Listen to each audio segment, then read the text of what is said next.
fuck ass. Slash Dan Show 1. Alright. We're already behind schedule, and schedule is so important at this marathon, so I guess we'll get going. Nobody screwed up the schedule at all any previous days. So. Yeah. Alright, so this run is going to be essentially the same flag set as what we're going to do at Games Done Quick. League match flags, you have this whole huge tournament where the flag sets get progressively harder as the tournament progresses, and then this is one step behind the final 16. So, yeah, we'll just get straight into it. 3, 2, 1, go. Hey! Alright, game over, we did it. So, free enterprise, the whole concept behind free enterprise is to simply delinearize Final Fantasy IV and obviously randomize some things. And so, we're starting with Edward and Sid here.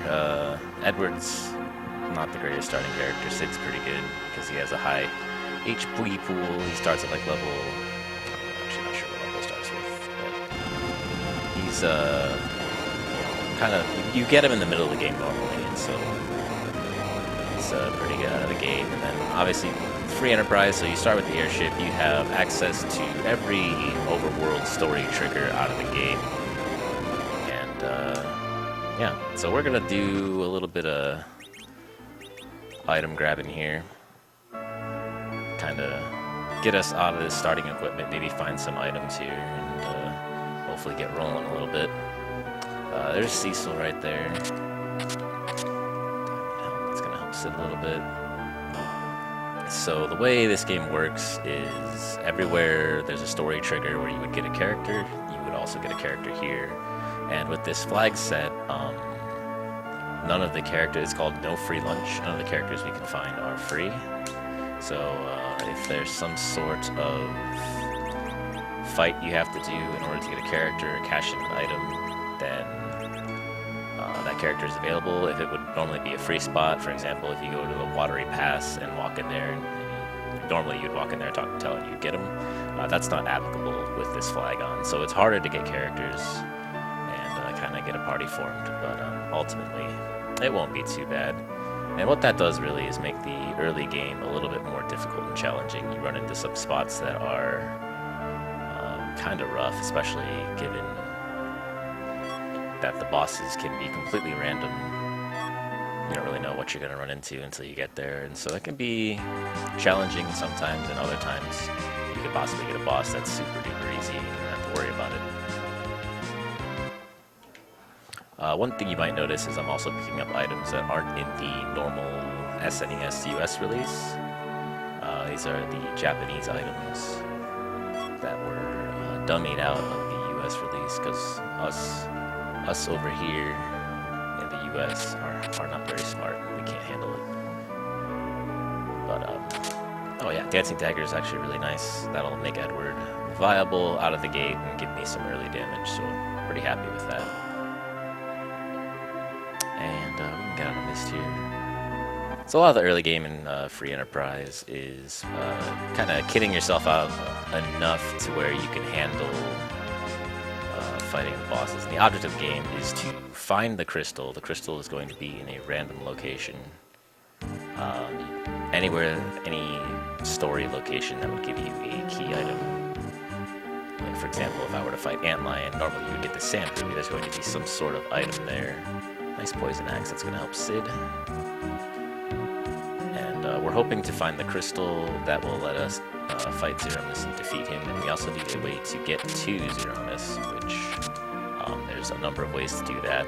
The canon way is to find the darkness crystal, which unlocks the big whale. The big whale will take you to the moon, and then you walk down the lunar subterranean and you fight the guy. But in Free Enterprise specifically, there's an item called the Pass, and you can take the pass to the club in Troya and cash it in, and that actually takes you to a portal directly to Zeromus. It's like a shortcut. And so in these flags, the pass is randomized among the potential key item locations, so we'll eventually run into it, maybe. We'll find out.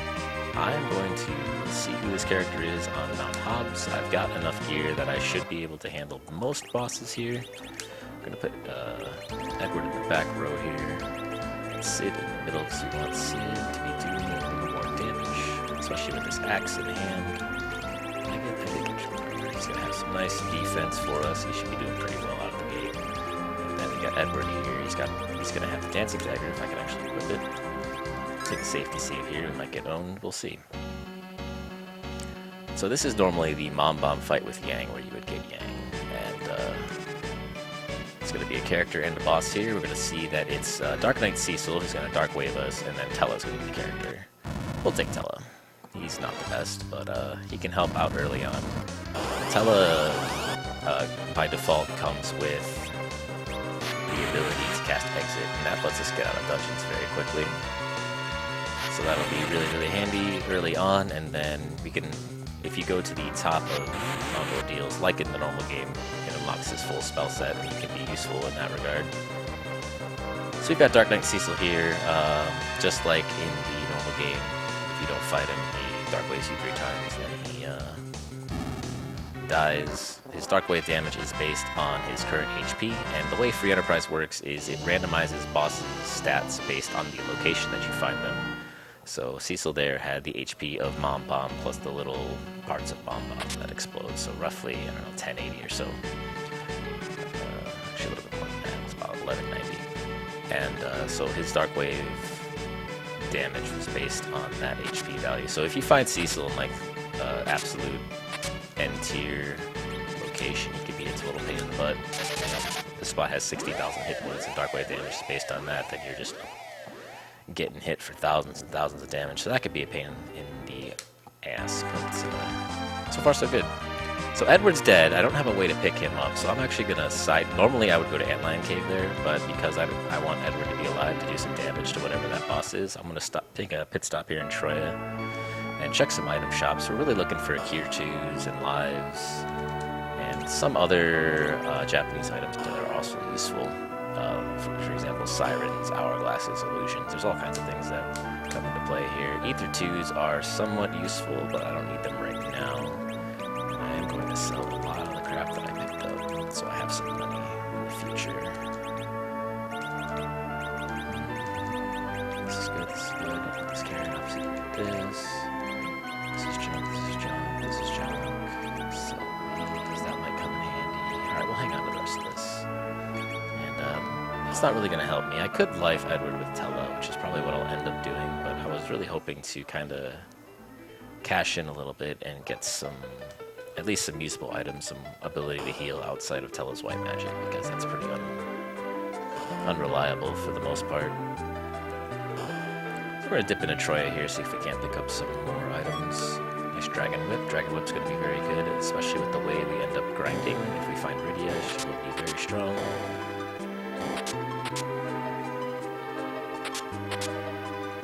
Bunch of junk here. Alright. Pretty useless check ultimately, but 9 treasure chests. You might pick up something nice. You never know. So we'll do a little bit of a overworld trek here. We're gonna go down to Silvera, check the item shop there, and then if we don't find what we want, we'll check Pisidia. There, we'll probably go to Agart, and then we'll probably go to Kaipo and swing back up to Antlion. That way we can kind of cover all our bases and all the towns, make sure we've exhausted all the item shops, because ultimately we're going to want sirens in order to grind for the final boss. And make it work. Heroin armor is actually really good. It provides... There they are. Look at that. Lots of good stuff in the shop. Alright, let me make sure we sell all this extra stuff I just looted from Troya. 2 lunar stabs, you should only need 1 of these. Let's whip can go, this can go. Alright, I got a lot of money. So we're gonna stock up on hourglasses. Don't need... I'll take 10 star events, that's fine. And probably 20 sirens. And most of that stuff is going to be boss specific. Hourglasses, any of the bosses that are like quote-unquote normal encounters. For example, the Dark Imps you fight in the Tower of Babel, they're going to be vulnerable to stop. and so we'll just be able to use an hourglass and we'll just be dead. And if we ever have to do like some weird grinding things depending on how the seed plays out, then hourglasses are going to come in handy there as well. There's my cure 2s. I'm poor as hell. Let's see. I don't need this. I don't need this either. Come on, give me some money. Alright. Goodbye, Dragon Whip. Cure 2s are a little handy.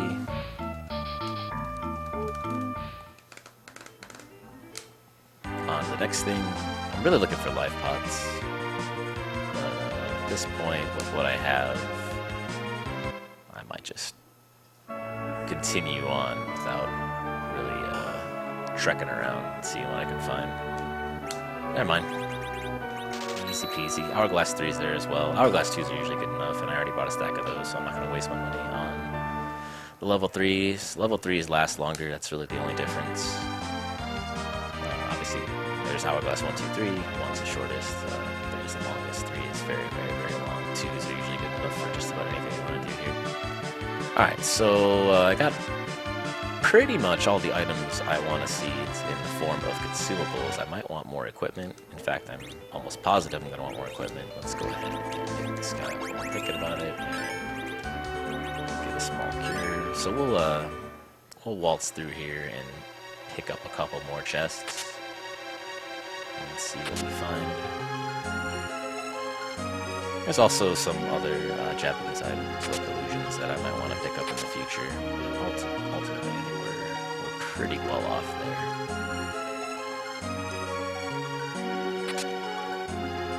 Can you not hear me? Is my voice too deep?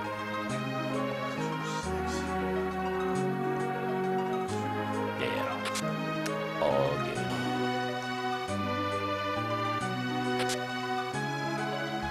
Alright, so we're moseying along here. Typically, the way a free enterprise seed plays out, you want to take out the easy bosses that have key items first. So Antlion is often one of the most common early checks because it's a spot that has 800 hit points and it's usually pretty doable. There are some instances where the boss that shows up can just kick your ass. One of these examples is going to be Wyvern, which because I said that, I'm going to find it. So let's go. Let's do it. Oh, this is going to be Octomom. Got some nice custom sprite work there. We've got Octomom coming out of the Antlion Cave.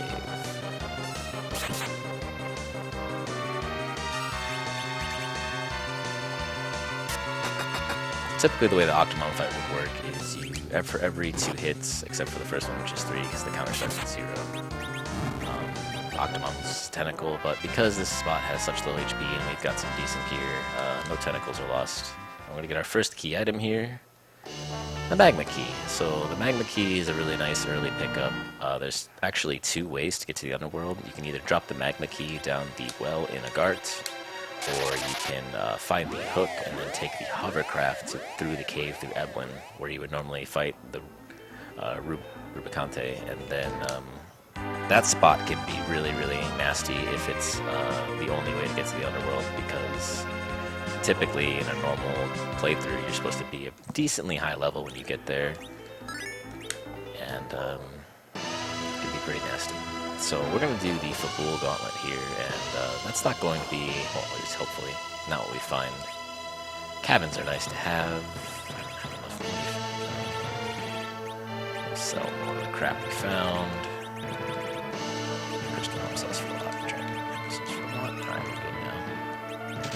Cabins are a very nice item to have. Just full heal in the overworld, basically, wherever you are. Good de facto method of healing. Alright. Fabul Gauntlet. So this spot is the summation of all the enemies you fight HP-wise, and then I'm not quite sure how the actual monster stats play out here. This is going to be Mylon or Mylon Z, not sure. Mylon Z. Mylon Z is normally a pretty easy fight unless he's in a very high agility spot that has very high physical attack, because that's all he really does is attack you. But this will be pretty easy. nice stack of Cure 2s I can throw at him, so that's a good plus.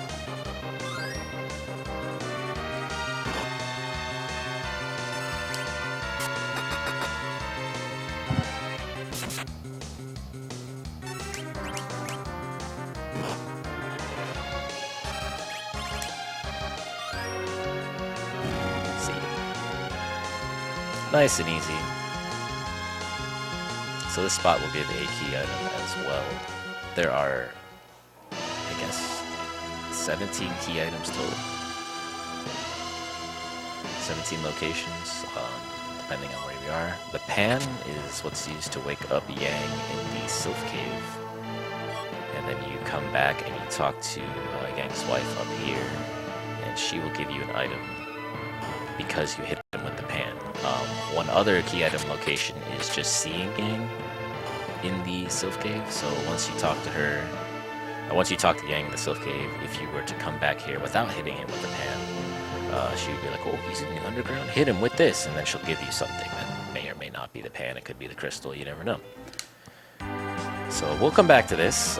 We actually have the ability to do this now, especially with the Magma Key, so that is a very tantalizing option. But first, we're going to cruise into the Baron Inn. We're going to pick up, I guess we're going to pick up Cecil. He's not going to be too useful right now, especially as a Dark Knight. Dark Knight Cecil is a horrible, horrible character and doesn't amount to much. But this is also a key item location, so we've got Mom Bomb here with the HP value of the Baron Guards, so it's going to take one or two hits before she explodes. Might even be able to kill her outright, but I'm not too sure how her HP scales in that regard. It might be 10 times the spot location. So we'll see if we can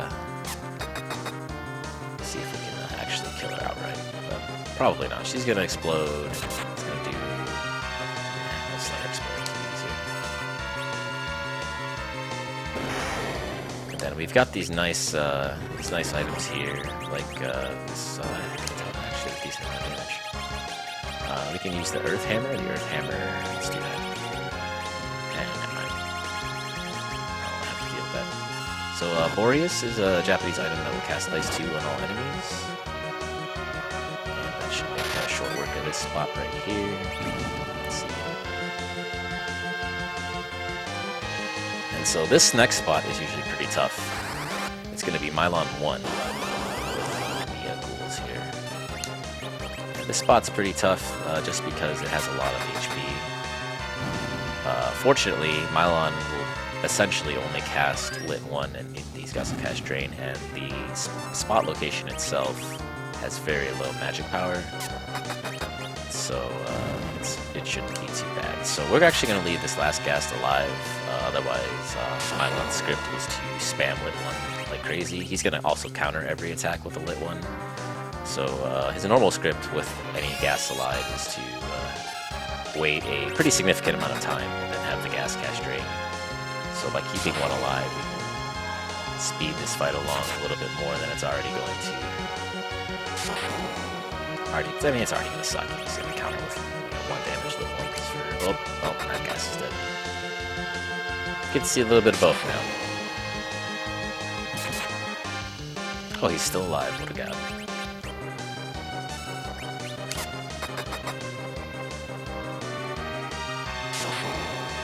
Wow. Edward, you suck. See him.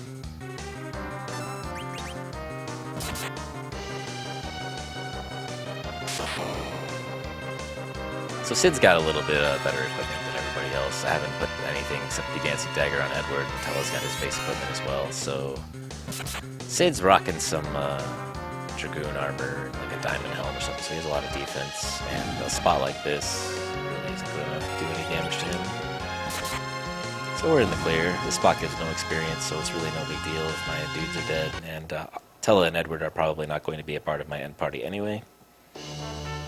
Alright, so this is the Sand Ruby. The Sand Ruby is a key item that you take to Kaipo, and that'll give you the character that is sleeping in the bed. So we'll go check that out in the event that we want that character.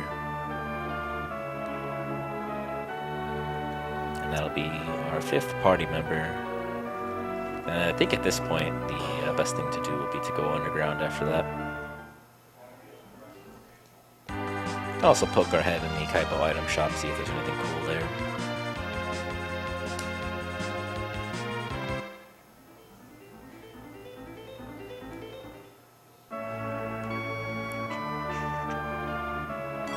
Got him. Iron Ring is actually pretty nice, because if we have to go into the Twin Heart Cave... Magma Key, that's what we need. If we have to go in the Twin Heart Cave, we have the ability to paralyze someone and make the initial fight there go a little bit faster. So this is Palom. Palom is a black mage, and he's actually, in the actual game, he's, a very brief character in the party for a couple of boss fights, and then you never see him again. But he is actually very effective in the randomizer for the simple fact that he learns some very effective spells very, very early. Exits are nice. I'm not going to have telelevel runs, so we'll take a stack of those. Alright, so let's do a little bit of rearranging here. Tella is probably the slowest character, so actually we have Cecil now, so it doesn't matter. So the way agility works, I won't go too much into this in this game, is if you have Cecil, it's based on him, and if you don't, it's based on the middle slot. So you typically want your slowest character in the middle slot, and it's fine. But we have Cecil, so it's no big deal. Alright, so we've got Palom. We're going to go underground and see what we find.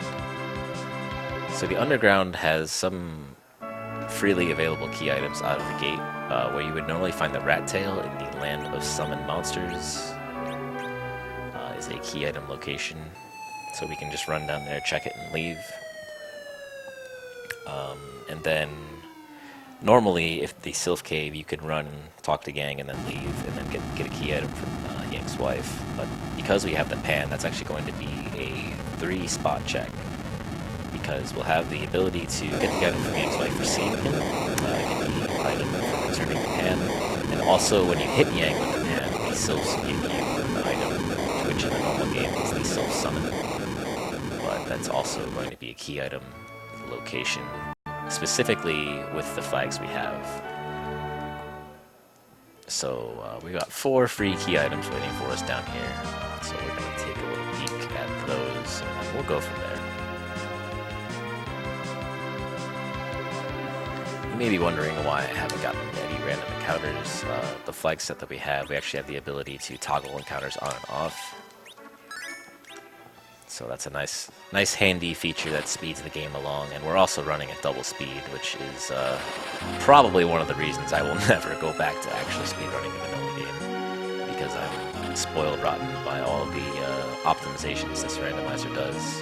There's also a lot of little things like menu speed and different things like that that you kind of take for granted, and I'm definitely used to the faster version now, and so it's going to be pretty rough. So here's our key item in this chest right here. Nice spoon. That's a useless key item, but a key item nonetheless. Once we find Edge, we can throw it at something. That'll be cool. We've got Silk Webs, which are going to be handy in a couple of fights. Silk Webs essentially cast slow twice on an enemy, so that'll slow them down very nicely. We're also going to check and see... Actually, I think I want this. We're going to check and see what the enemies in the Leviathan and Asura spots are. We're probably not going to fight them unless it's something ridiculously free, just because these spots are very high level compared to what we have right now. Dark Imps are pretty doable. So I'm actually going to come back up here, cabin, and save at this save point and give them a shot.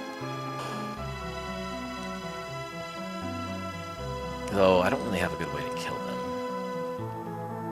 We'll come back for them. But Dark Imps are an example of one of those free bosses. Actually, Black Sword would be a good way. You know what? We'll give it a shot. So the Black Sword has the ability to potentially instantly kill an enemy. And because Dark Imps are a normal enemy, they don't have the boss flag, they should be susceptible to that, but we'll see how it goes. I might just get brutally murdered. And killing them outright, given that the HP of this location is going to be ridiculously high, is going to be...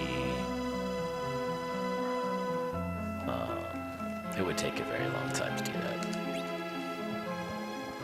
So I'm likely going to lose 3 characters out of the gate. That's just a given. That's not good. I need somebody to use this hourglass. Okay, I think I also needed Sid to live through one, so I'm probably dead here. Yeah, alright. We'll just take the death. We tried.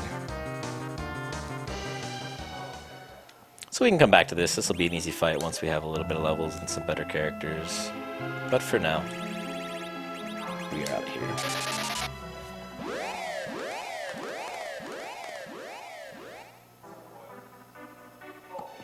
So we'll go up to the Sylph Cave, do all the stuff with Yang. We'll fly back to Fabul. And then we'll go from there.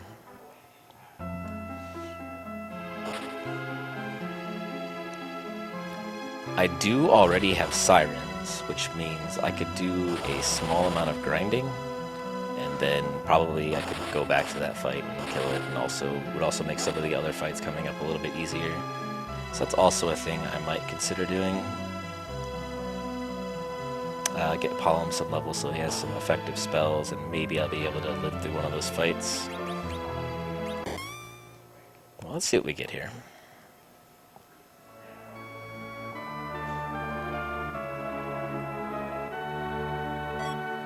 Ribbon. So there's a couple of spots, given that the extra summon spots and the bosses on the lunar subterranean are factored into these key item locations. There's a couple of spots that are not key items, and that's one of them, though. The ribbon is a very nice item to have. I'm actually going to slap it on this guy real quick. And we're actually going to do... See, I don't have a good way of killing these things, but we'll give it a shot. Do a little bit of grinding, get Palom a level of 5 or 10, and once he gets Quake, he's really, really effective. So I think if we slap the Black Sword on this guy and hope it procs, we'll be alright. And these things only have 2,000 HP, so it's not out of the question for me to be able to kill him anyway. So it shouldn't be too bad. So these eggs are actually gold dragons or yellow dragons. So we're going to go ahead and stop them so we can hatch and beat them up.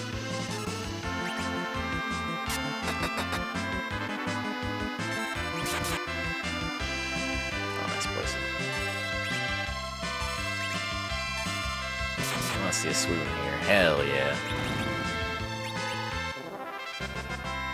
Nice 34,000 experience. Get some levels out of the gate.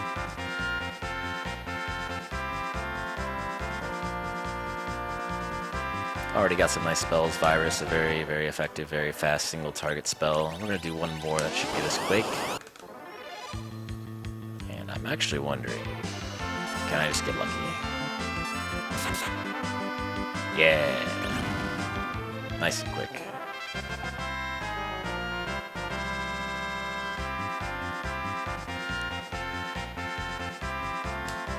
Alright, so Quake will make things easy, but for now, we'll put the Dark Imps aside and we'll go cash in these 2 items at Yang's wife, and then we'll probably go up to Mysidia to make Cecil a paladin. Though that does take away my instant kills. Maybe not quite yet. So, of the locations that are left that I could currently access, there's those 2 bosses that are in Land of Summons. There's the Dwarf Castle where you normally fight Calbrenna and Golbez. That's another location. And then the top of the Tower of Babel in the Underworld is another available location. As well as Mount Ordeals. I think that's the only ones that are currently on the table. Baron Key opens up the town of Baron where you normally fight Abigan and Kate Azo. Luca Key opens up Seal Cave. What do we want to do? Baron is another character and 2 bosses. Mysidia would give us Paladin Cecil, but it's a 3 bosses for 1 item, which is typically not good. But it would also get Tella some spells, and we do have Cecil and Tella, and I do have a Fire Sword sitting in my inventory. So Cecil's not entirely useless. Let's actually fight these Dark Imps first. And actually, does Baron have coffins? I could just use coffins on these Dark Imps. and then we'll be fine. So coffins are an item that casts instant death. So any enemies that's susceptible to that should die. They did. Alright, so we'll buy 5. 5 sounds good. So as long as I can get an hourglass off in that fight, I win. So let's go down and do that. I should have did Baron there, maybe, but neither here nor there.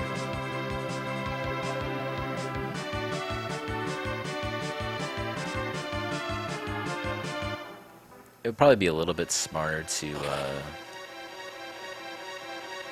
do this a little bit later when I'd be able to handle the Calcabren fight as well. Because then I could knock out 2 spots at once, but I just now thought of that and I didn't think of it before, so we're here.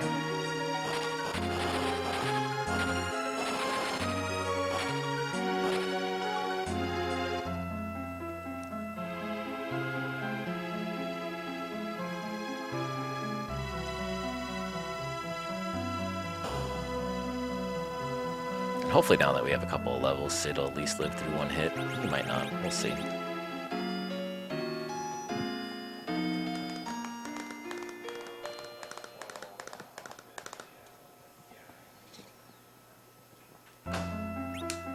Oops.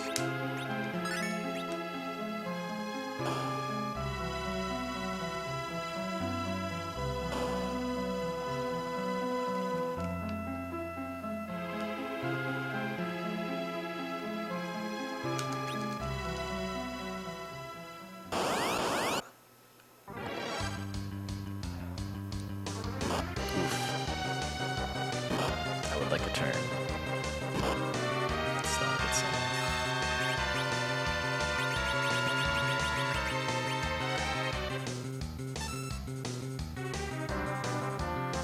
Alright, so they're likely going to kill 3 people here, because they still have their turns queued, but after this they'll be stopped and we'll be good to go. Alright, I don't really care for really anybody else besides these 2 getting experience, so we'll just roll with these guys. I did buy the stack of coffins just for this reason.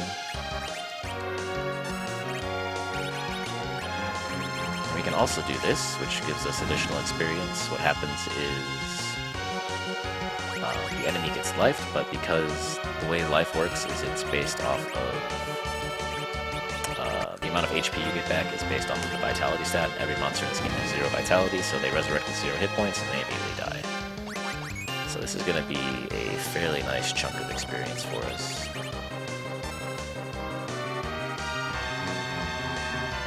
I say that, it's going to be about the same as a gold dragon, but yeah, actually a little bit less. So that's nice. And we'll get another key item here. Not a key item. It was a chance, though. Drain Spear is awful. There's a chance I can take the next fight, but I'm not gonna bother. Because I think that's just a waste of time at this point. And even if I did win, it would probably take about 10 minutes, so... On to the next thing. We're pretty decent here, level-wise and stuff, so let's go check out this Dwarf Castle fight. We'll use another cabin and see what we find. This is gonna get us another character and another key item. I'm mostly interested, well, I still need stuff to beat the game, so key item checks are always nice, but the character is going to be nice here. Kind of got the B team going here, except for Palm's good.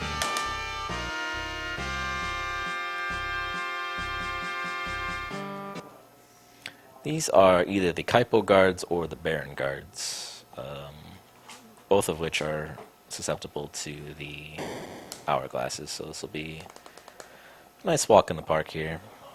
These are the Baron guards. So one of the things I love about Free Enterprise and the work that Boardface has done is all these like sprites, and you see these dancing guards.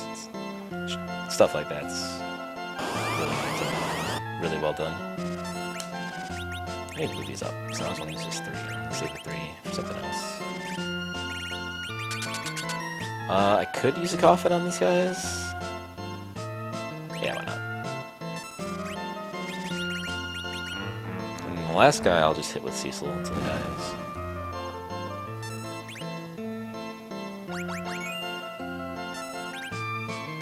Aha!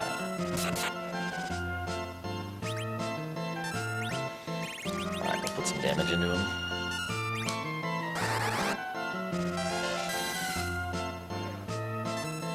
Aha! Alright, Cecil, you suck.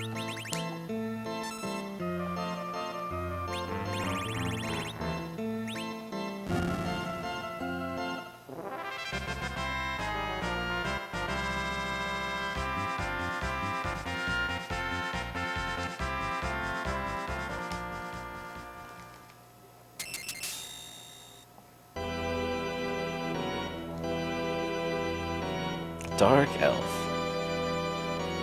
Who's gonna help us fight Dark Elf? Let's see. Rydia. Rydia doesn't really help me all that much, but Edward is worse than she is, so I do want that dancing dagger, so I'll take the equipment. She's also gonna come with Titan and stuff, because she really did grow up, quote unquote.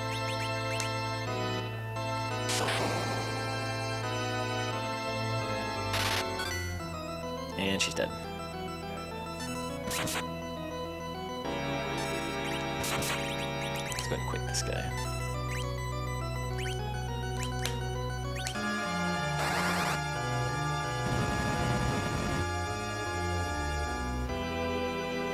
So normally that would have been enough damage to defeat this spot, but because Dark Elf has this transform, it's got a little bit more HP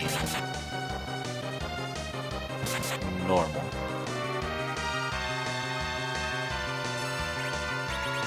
Wait, again, he'll be dead.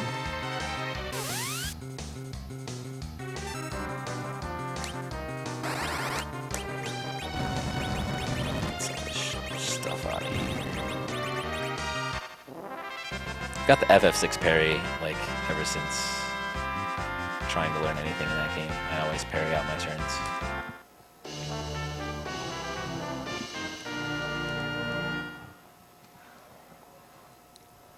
Oh no, Dark Elf's gonna steal the crystal.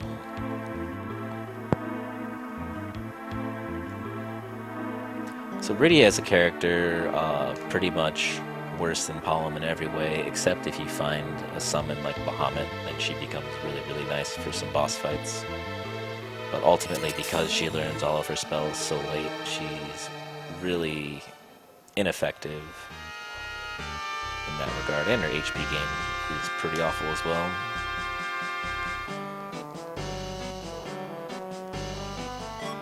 Dragoon Spear, that's going to be nice for Kain when we get him. That's his second best weapon, and that's also going to instantly kill those dragons. So we'll have the ability to grind relatively easily, but we don't have Kain yet, so...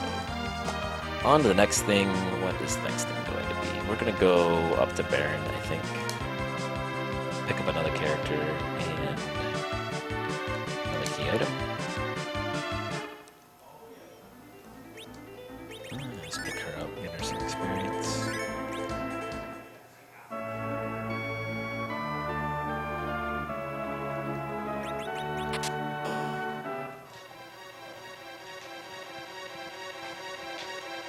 So I would like to pick up a little bit better gear for Cecil, and if I eventually make him Paladin. At this point, probably going to happen, we'll see. I do have a Fire Sword, which is okay, but ultimately you want something like a Defense Sword or an Avenger or something a little bit higher tier. We're not going to find an Avenger in a chest, but Defense Sword is definitely the best thing we can find. Alright. So dungeons go pretty quickly when you don't have encounters. It's a really nice romp through the game, if you will. How am I doing health-wise here? I'm a little hurt. Let's... I should probably use actual Cure 2s for this, but whatever. Alright, all the important characters are healed. So Asura is kind of a pain in the butt sometimes, but because we have Star Veils, which cast Wall on ourselves, we can reflect a wall back to her, and she won't be able to heal herself. So that'll be nice. We also have a lot of damage with Quake. Quake actually ignores walls. So.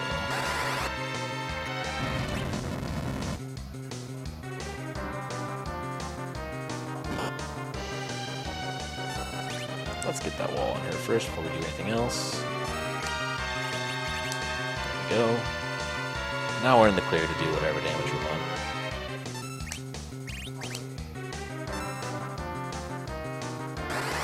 Probably. That's good. Asura counterattacks every action. Yeah, Asura's dead. Every action you do with an attack. And so, typically any boss with a counterattack, you kind of want to do your highest damage moves and then have everybody else kind of stand around and do nothing. Just because counterattacks take a while. So this actually opens up two spots. I can go up and fight whatever's at Kinazo, or I could fight what's in the Odin spot. I want these. And the Odin spot is a little rough. We can, depending on what it is, we might be able to clear that out. We'll probably go check it. But this spot should be super easy. Nice 4K health. CPU, pain in the ass. But we should be okay. CPU is one of the most annoying bosses in this game, just because of that right there. Heal. Rudy is gonna die. Do I want to do this? Yes.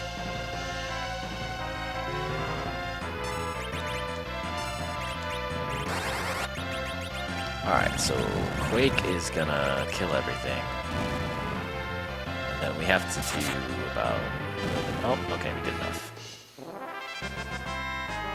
So that was nice. Normally what happens with CPU is if you kill the two little orbs, CPU instantly kills two of your characters and revives the orbs. Rosa, the best white mage in the game. Very welcoming sight there. And I think we're gonna drop... We can drop Tella, we can drop Rydia. We already have Palom, so I don't think we need Rydia anymore. I did not want her equipment. It's a bummer. So a little bit different from the actual game itself. We got these closing walls here, but they forgot to lock the doors, so you just run away.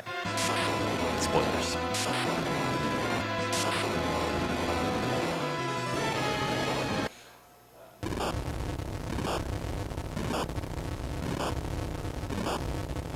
And then also in the game, typically what would happen here is you would go with Sid, unlock this hidden passage, and get the Enterprise. But we already have the Enterprise, we started with it, so we're going to unlock this passage, walk down to this, pot down here, and we're going to get some sort of key item.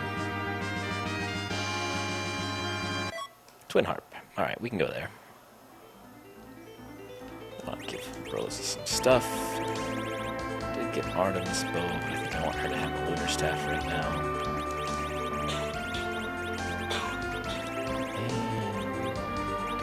This, everything. I do have the heroin armor, but that nerfs her stats a little bit, so I don't want to put that on quite yet.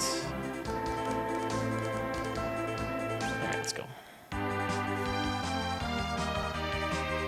So the Magnet Cave here, Twin Harp, Dark Elf fight is one of the coolest parts of the randomizer, simply because the song that Edward plays is randomly inserted into the game from any number of different franchises. So normally you'd hear Melody of Lute, Edward's theme, I guess, but through the power of randomizer, we're gonna get an epic tune. I missed, dude. I don't know why I'm saving again, but alright.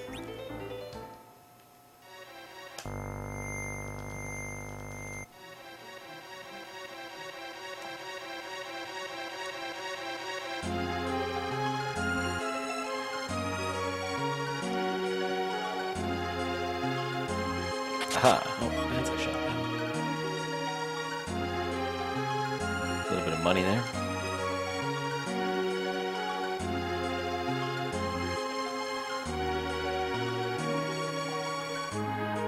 So the way this works is you fight Dark Elf, and then Dark Elf will transform into whatever we're actually fighting, but we still have the cutscene battle where...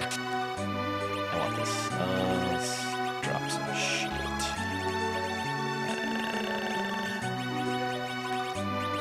What don't I need? I just kind of want that right now. That's kind of okay. Oh yeah, this is all junk. Alright. So I'm gonna see if I can't give everybody some sort of metal equipment. That way this fight instantly ends. Otherwise you have to sit there and get hit by stuff, and it's kind of a pain in the butt. So let's see. And while I'm thinking about it, I also want to do this. He has Iron Ring. Okay, we're good there. Oops. He's got... Okay, so I need to put something on Sid. Oh, actually, no, Poison Action. Here we go.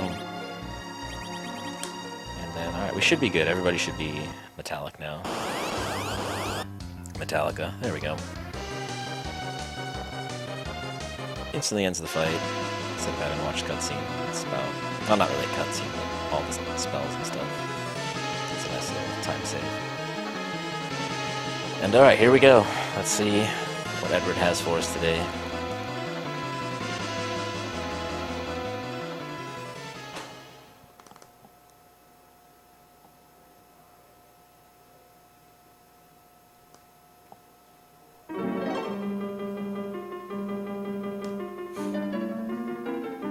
Pretty standard. Especially when you throw your controller on the ground. FF1 battle theme.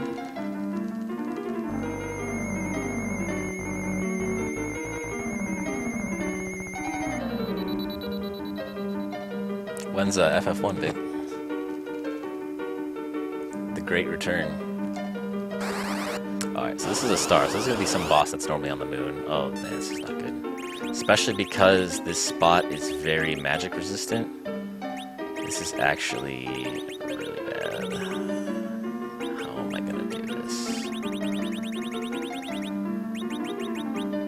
Oh man. I can see how much damage Quake does. It's not gonna be good. Alright, let's slow him down. Hopefully we can just kill him.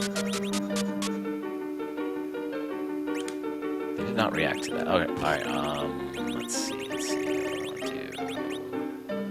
I don't want to trigger their AI, because once their AI triggers, they start reflecting viruses and it does a shit ton of damage. But I don't really have any other good way of dealing damage. I can reflect fire 3s. I think that's actually going to be my approach here. So let's get a wall up on somebody.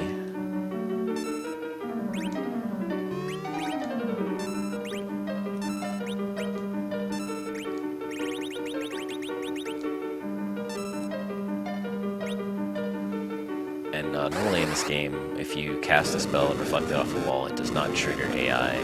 So hopefully that does damage. It did. Alright, great.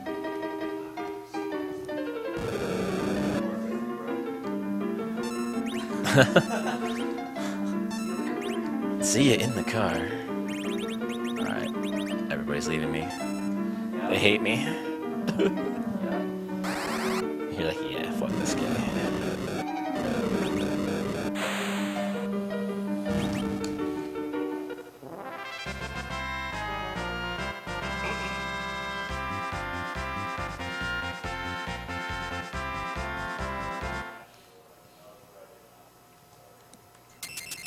Alright, let's see what we get.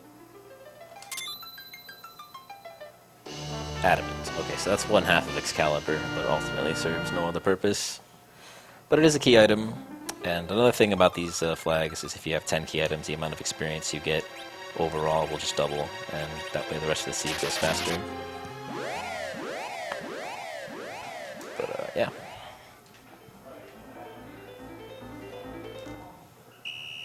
You guys got everything? Yeah. Go.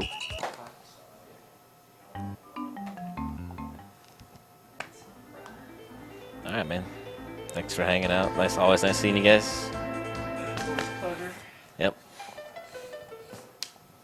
Have a good one. Alright, so we've done Bear, we've done Twin Harp. That was ultimately a key item dead end. So what we have on the table is ordeals. Let's go ahead and do ordeals now. We can get Tella some spells. Make Cecil Paladin. stop getting Dark Knight Cecil so many freaking levels, and go from there. We do have one half of Excalibur as well, so and Cecil with an Excalibur is a nice thing to have. I want that. It's kind of haphazardly checking chests now in the event that it's an item that's an upgrade, and otherwise I don't really need anything. I have a weapon for Kane if I see him. I have one weapon for Edge if I see him. Another Edge weapon would be nice to have. Rosa's got equipment she can use. I could use a little bit better White Mage armor, and then otherwise I'm pretty set in that regard. I don't really need to heal. We'll do it anyway.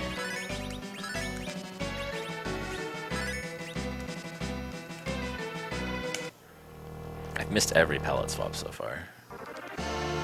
Alright, we've got Odin here. Odin can be pretty nasty. What he typically does is 3 attacks, and then he hits you with some sort of nasty front head Sukin, and you just die. But he is super duper susceptible to lightning. So if Paula doesn't kill him, I will be incredibly surprised.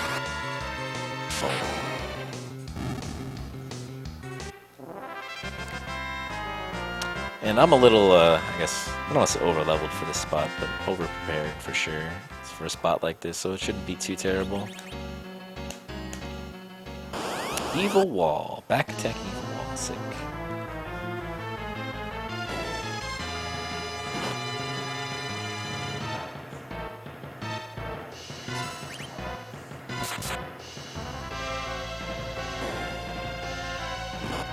This will be easy. That's quick.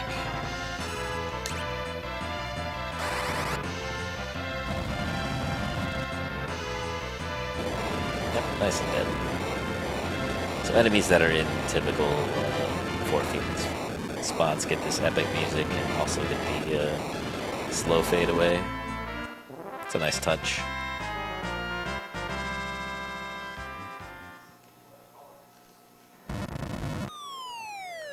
See you, Evil Wall. Alright, and now Cecil will be a paladin, Tella will have his spells, and there's a key item up here, so let's see what we get.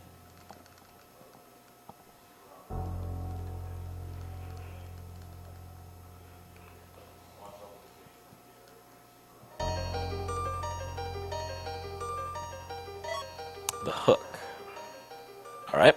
I don't have anything that makes that really worth right now. The hook is used to get to Eblin Cave, as well as cashing the Rat Tail and the Pigtail. I have neither of which, unless I forget what I start with, actually. This is actually a really good spot to find the Magus Sisters. They can be a total pain in the butt. But thankfully, deal with them.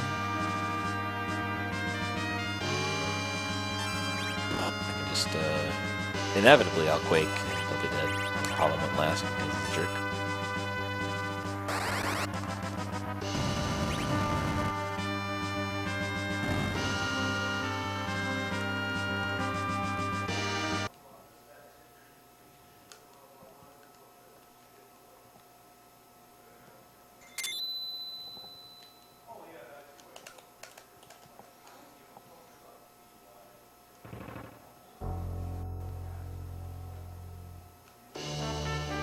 Got our nice Meteor, can't cast it.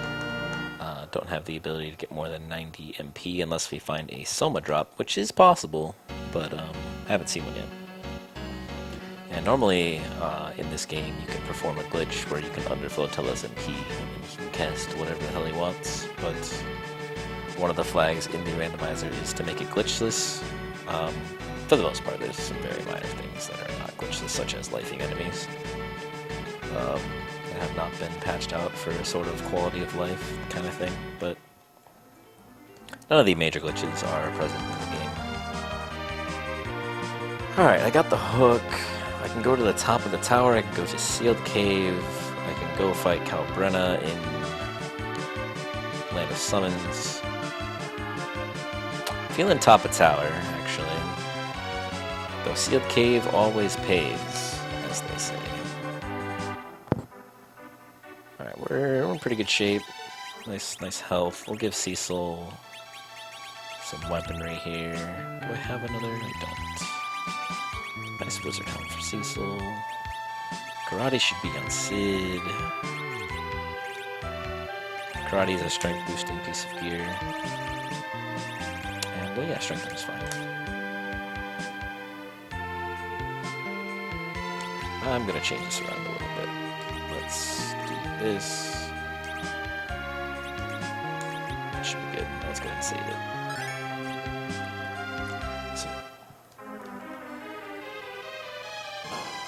So this is a bit of an odd check, just because there's normally 2 key items in here. You need a tower key to get the second one, but I don't have the tower key, and so I'm going to be walking up to the top of this tower, 8 floors. So that's a little bit time consuming, but ultimately it doesn't take that much time, so it's not that bad. You do have to walk down, you cannot exit out, so that's kind of annoying. Oh, I never checked the Odin spot. That probably should have been where I went, but for now, we're here. That'll probably be what's next on the table. That or the Kalkobrenna fight at Leviathan, which sounds god-awful. So, alright, so we know Golbez is in the Rubicante spot, because normally this is a cutscene where Dr. Luge talks to Ruby. But we've got the King and Queen of Evelyn talking to Golbez here. Although we only see the King of Evelyn. Get a nice king dance. And yeah, we can just stand here. This is one of those super duper free fights.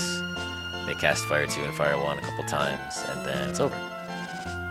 And this spot has, normally waiting this out, like if it's in a spot that has very low hit points and you can just power through it, then it's normally faster to kill them. But this spot's got a pretty fair amount of HP, so probably in my best interest to sit here and do nothing, let them do their thing, and fall off on their own. I don't think I can quake for enough damage to make it worth.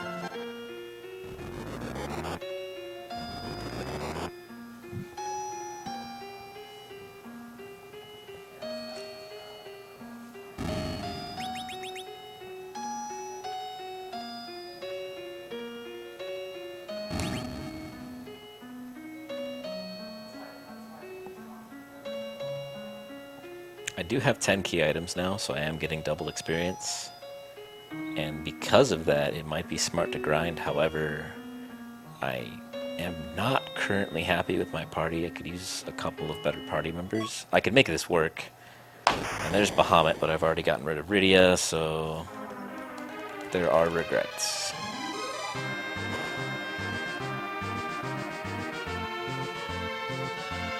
So there is one character that we will see twice, because the way that No Free Lunch works is there's one more slot available than the amount of characters there are, so one character does get duplicated. I don't have the time.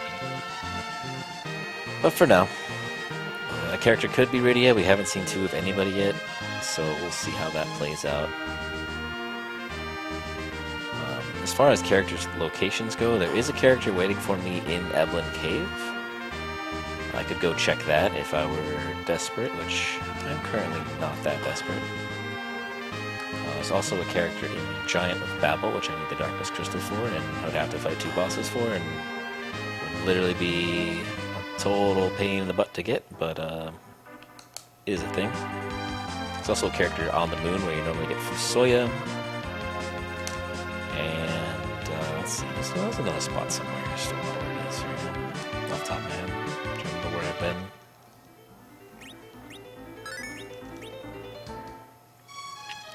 So we're going to check the spot that Odin is normally in. This is going to be probably a pretty difficult fight depending on what's here. I might get owned. I might own whatever's here. We'll see.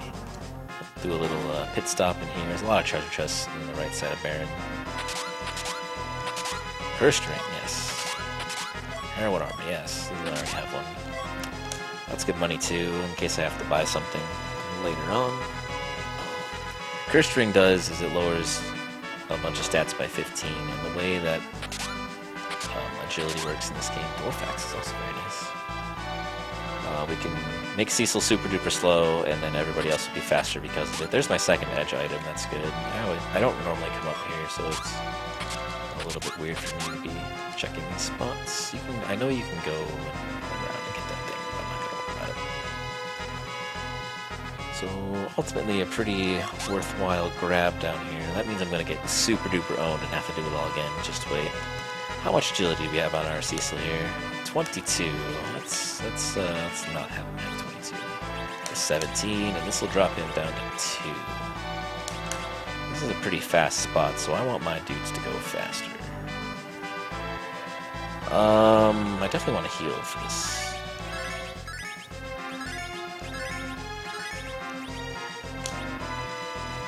Please be something not ridiculous.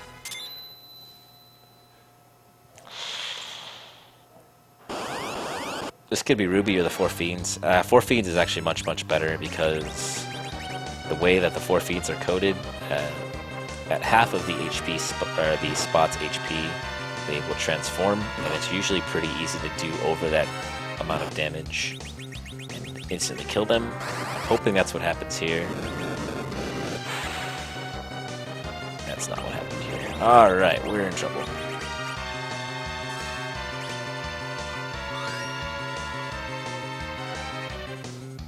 I just need Palom to not die. He's freaking gonna die. Oh boy, oh boy, oh boy. Let's I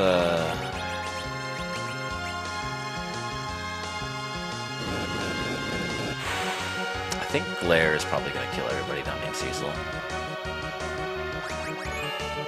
So if I want this to work,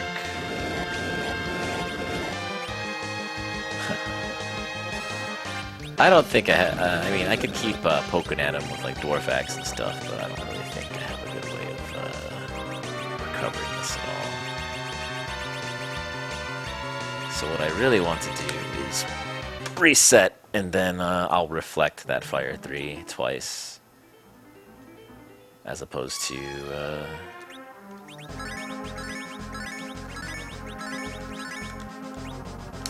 doing it directly. We'll try it again. So as far as I recall, I didn't see anything halfway decent up top, but there was a curse ring over here at least. Yo, what's up? I'm getting owned.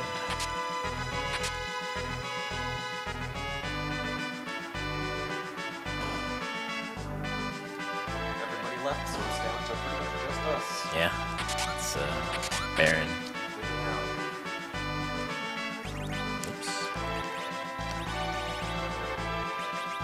It's tough when you gotta work the next day, you know?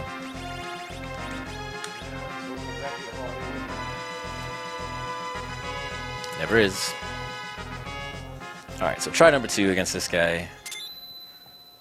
This one, I mean, it shouldn't be too bad. All we have to do is get a wall up and reflect Fire 3s and we'll be good to go. I need you to not go first though, buddy. And just for safety's sake, we can blink Palom. His physical attacks won't hit him when we in the clear. I'm gonna throw up a wall and Sid because he's the one most likely to survive if he gets hit in the face. See you, Tella.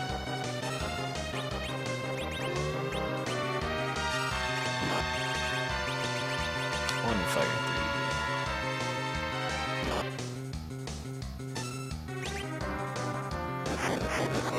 3. Curse is a status effect that lowers your attack. Doesn't affect magic at all, so no big deal there. Alright, there's one Fire 3. Nice solid 9999 from a boy. Just do this next one directly, and he should die. If not, we're gonna die again to Ruby.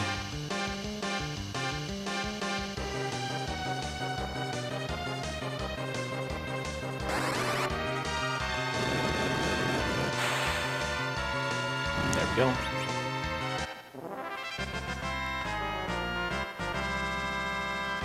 Got another nice key item spot here, and what we have is the Stardust Rod. Not what we wanted to see, but the best rod in the game. Provides a nice 15 wisdom boost.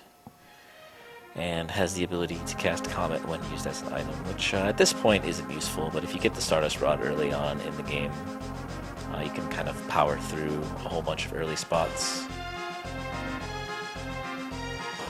We'll keep giving that to Palom, and he'll do even more damage, which is nice. So we're kind of running out of spots to check here. We've got, we did top a tower, we did Odin, we've done Mount Ordeals. Let's see, I think actually we've got Sealed Cave, and we've got, where's Kevin here? Sealed Cave and the Calcabrina fight in the Leviathan spot. Sealed Cave is probably where I'll go. And other than that, that's really all we have left on the table. We're either looking for key items that will... We're looking mainly for the Darkness Crystal, and obviously the Crystal to fight Zeromus.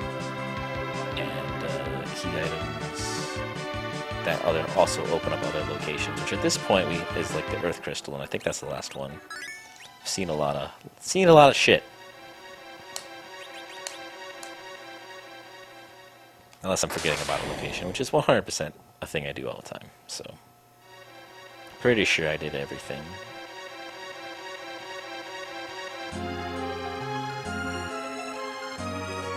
So no encounters in the Sealed Cave, and the fact that we can disable encounters actually disables these trapdoors as well, so really not a big deal coming through here. Kind of mosey along, do our thing. I want that. 2 long swords if we get edge, that's nice. That's really all he needs to be super effective.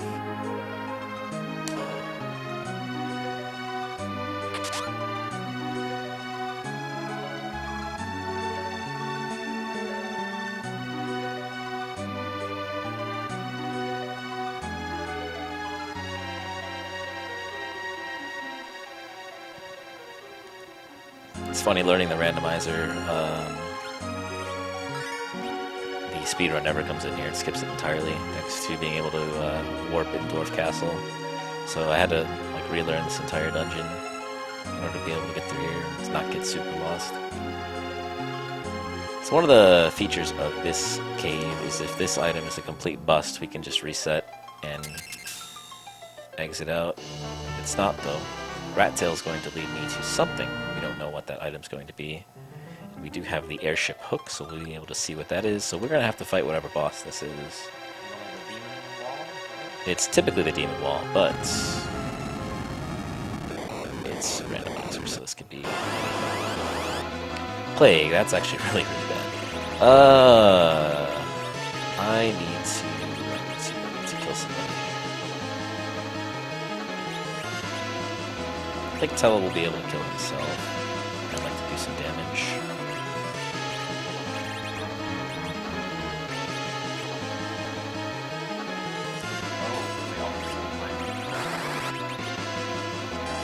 So the way Plague's AI works is that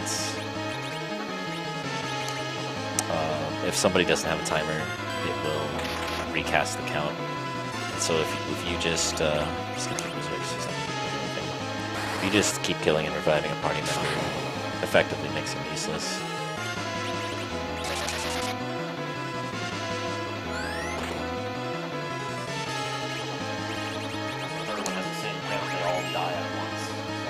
Yes, it's a little wonky. It's coded really funky, and that sometimes if you like have a berserk character and like they can be at 0 and just keep attacking, they just never die. It's a little strange. It's supposed to, but ultimately it normally doesn't. I'm actually getting pretty low here. I'm happy about that. Should be recasting any second. There we go. And we'll kill Tella again.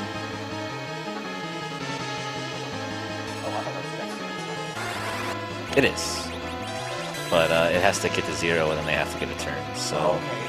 Because he doesn't have it, he refreshes it. He kind of yeah, pretty much.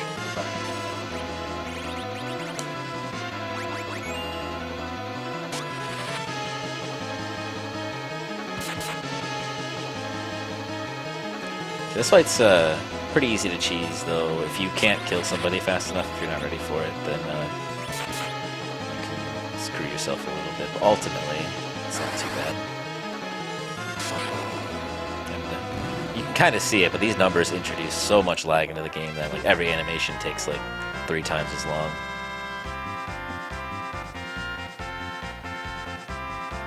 But alright, we are out of here, and one way to get out of the sealed cave is you don't have to walk, but you can't exit, but you can warp. So we can just spam warp on the way out of here. Let's go ahead and move it up. And fail miserably, get out of here. One level up warp. Yep. I might actually use Telephonus. Nice and at the top of the party. I can just spam A if I don't suck. Down A, down A.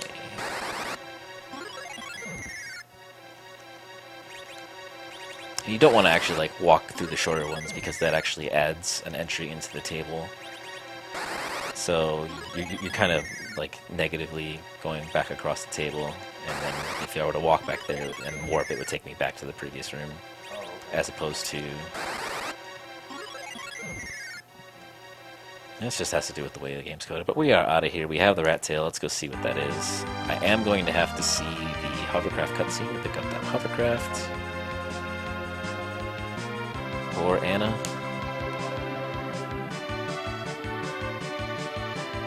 And if it's not there, then we are fighting... Oh, I already did that.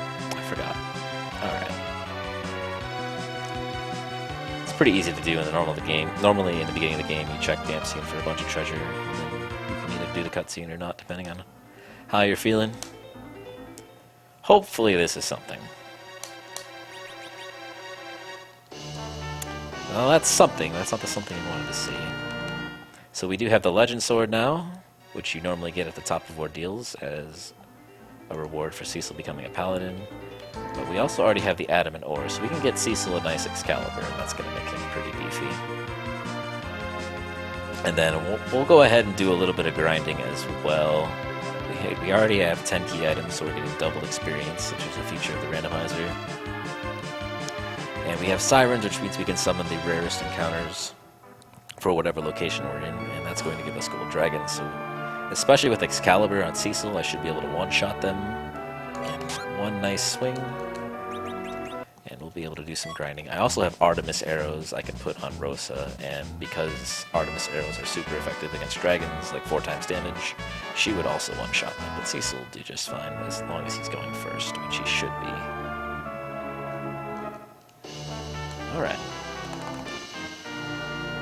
And one of the cool things about this randomizer is they went through and changed the text on literally every NPC. So, like, this guy's talking about randomizer flags and different things like that. So if you ever play this casually, I'd say recommend talk to the NPCs. They give you good information. Cure 3s are nice. And alright, so let's do a little bit of grinding. We'll, let's see how I want to do this. I think I'm going to throw Rosa in the middle, give her the Elven Bow, and these Artemis arrows, and we'll just let her go to town with the Heroine armor, which boosts her physical attack and speed, but lower her magical stats. Make her a very ineffective healer, but for now we need her to shoot things. So we're going to be here for a little while, do a little bit of grinding.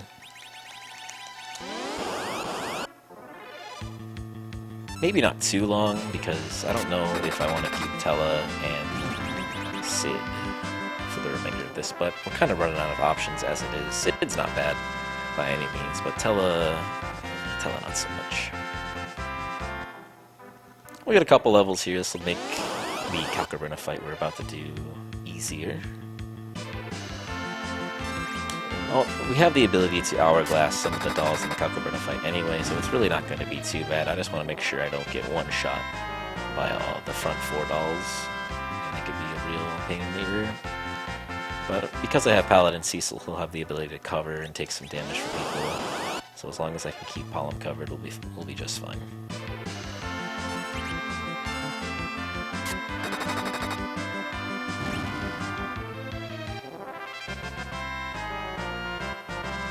I might even just Berserk Cecil and have him do 3,000, 4,000 a swing with that Excalibur, and that'll be nice.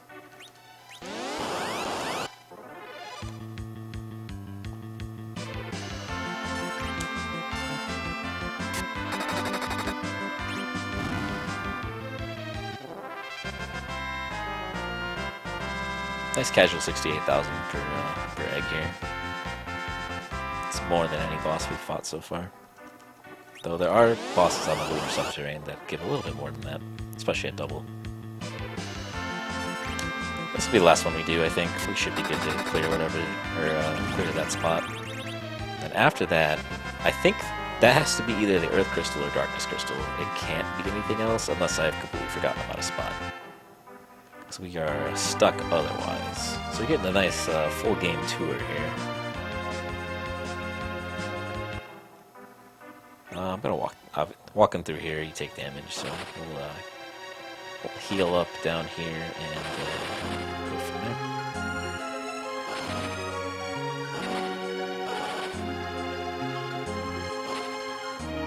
In certain areas, like this example has one trapped monster chest you don't really want to open if you're not prepared for it. Like if you're like level 5 or whatever going through, you really don't want to be opening chests. But monster chests are a good way to get experience as well, and a decent chance at finding something you'll want to use, but not always. Right, so we'll drop a cabin here, and then we'll beat up some dolls.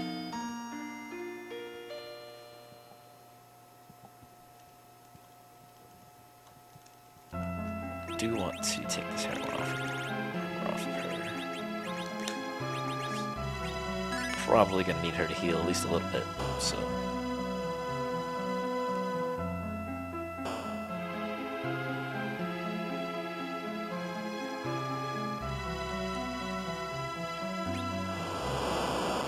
So the back counter dolls are vulnerable to stop, so we'll be using an hourglass out of the gate here. But they are going to at least get one turn, because it's just kind of how the game works. Where's your blink, my friend? There it is. So we should see 6 attacks from these guys. And then we'll just quake them down.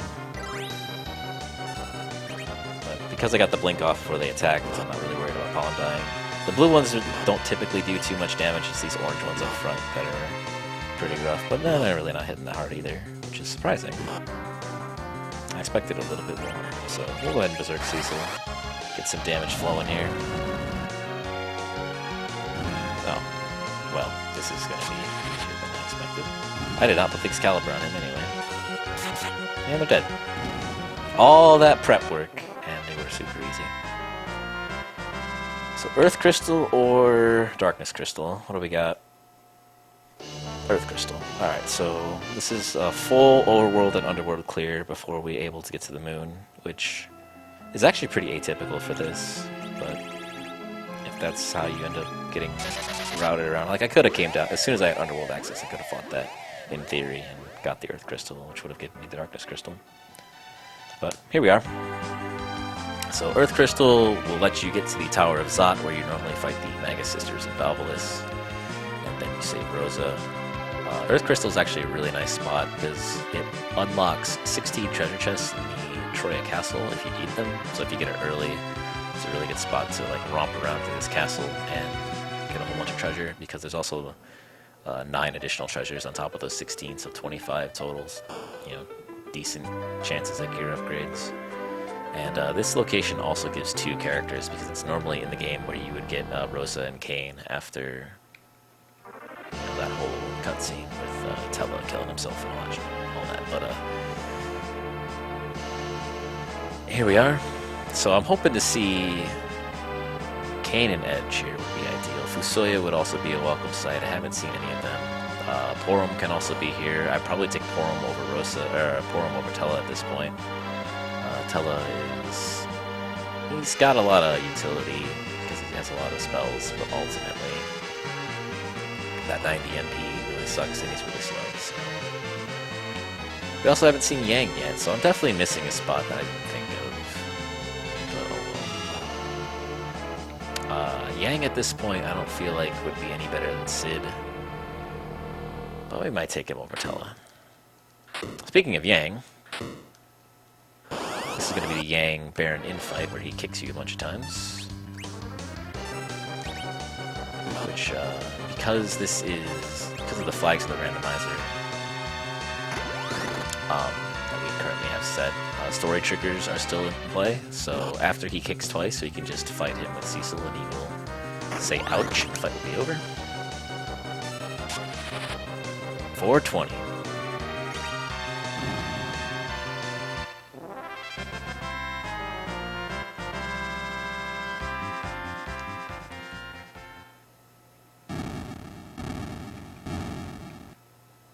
Alright, come on, Cane Ridge. Damn it.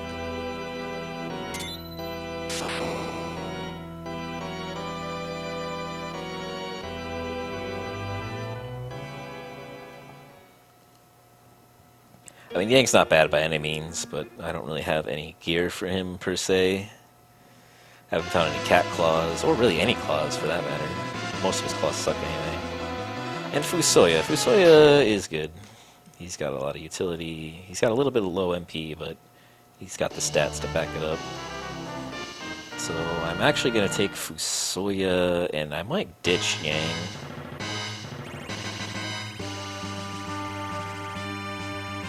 Yeah, let's go Yang. Let's see, Tella. Alright, Fusoya actually joins the party at level 50, and the way Fusoya works with these flags is, normally he would have 500 hit points and some low amount of, I don't know if his MP is, I think his MP is low, and then he levels up after every boss fight, he unlocks more spells. It's a way of balancing Fusoya so he's not this god when he joins your party at like level 1. But we've done enough boss fights now that he's maxed out as it is, so he's going to be pretty effective. And he actually comes with decent gear as well. I'm going to give him this Charm Rod. It's going to increase his magic damage a little bit as opposed to the Lunar Staff, and we're pretty good here. Whatever boss this is a nice palette swap. I've been trying for those all game. You switch characters right as you trigger an event. The palette of the original character stays for a little bit. This should be nice and easy. Pale Din, a moon boss.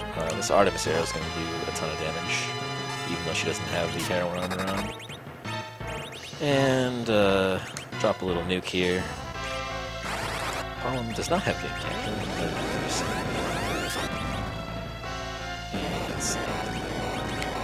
Do a little bit of inventory stuff here. Oh, the package, of course. That's another character location that I had to check. And I started the game with the package, so that's probably going to be Edge or something. That would have been really, really nice to have that I completely forgot about.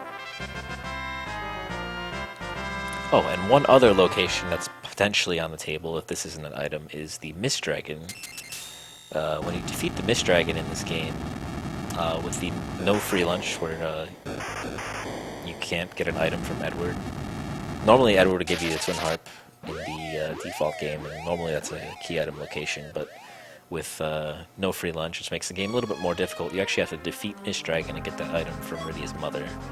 Tower Key, I forgot about that one. That's another location we haven't been to yet. Well, that shouldn't be too bad. Tower Key is normally the Dark Imp fight, so that's usually pretty simple as it is.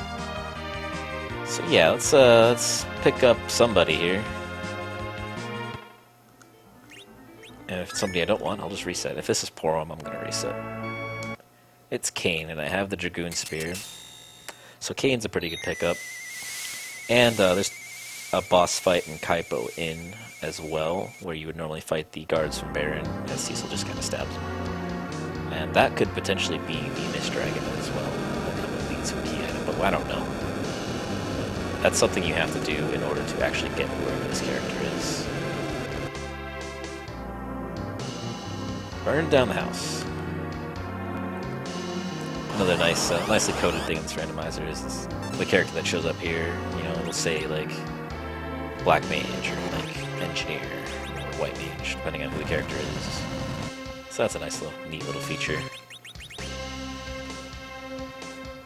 And oh no.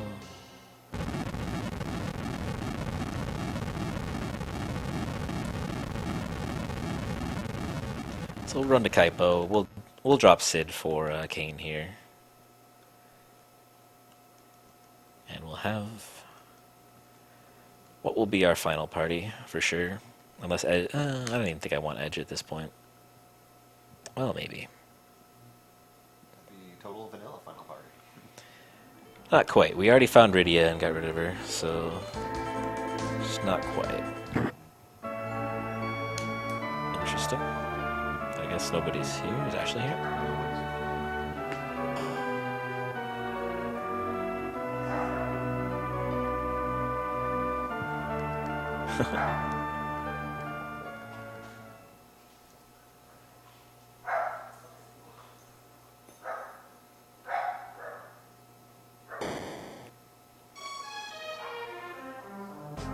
It is Mist Dragon. Alright, so this was the play.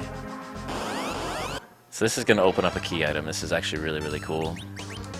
This is going to be like, done. This spot normally has like 90 hit points, so really easy fight. So this might have been the play all along that I've had from the very beginning. Started the game with the package. Here we are, an hour and 25 minutes in, getting Kane, and it's going to be the route toward progression. Can't wait. Can't wait. Sid, you've done us well, but sorry, buddy. I don't want your poison. Oh, I could sell the poison axe. I don't need the diamond helm. I do want the karate. I need this archer bow. Let's drop some other shit here. Let's see. Don't need this. Don't need this. Don't need this. Don't need this. Don't really need this. Definitely. All right. And we'll go ahead and clear up the inventory a little bit more here. Get rid of some of this junk. Oops. Don't need this. Don't really need that either. Don't need this. Don't need that. Don't need this. Dragoon spear. I do need drain spear. No, thank you. Samurai.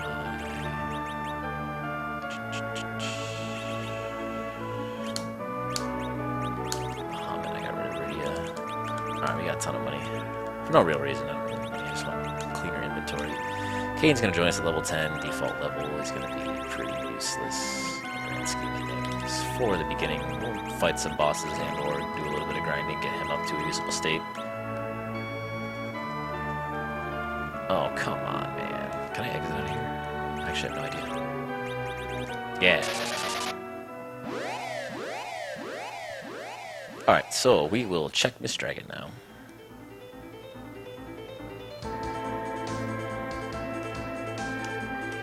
Nice little blip over here.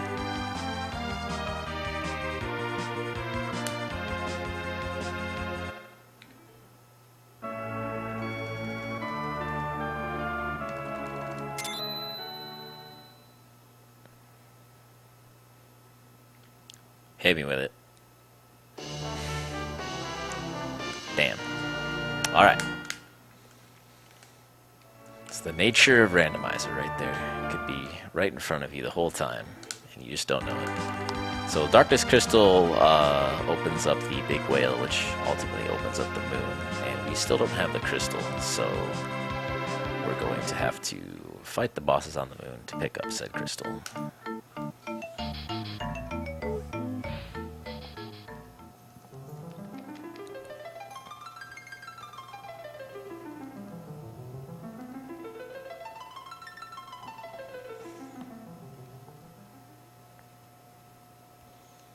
Good old seizure cutscene here. Thankfully, it's much shorter in the randomizer than... Like, I don't know why he wouldn't cut it out entirely.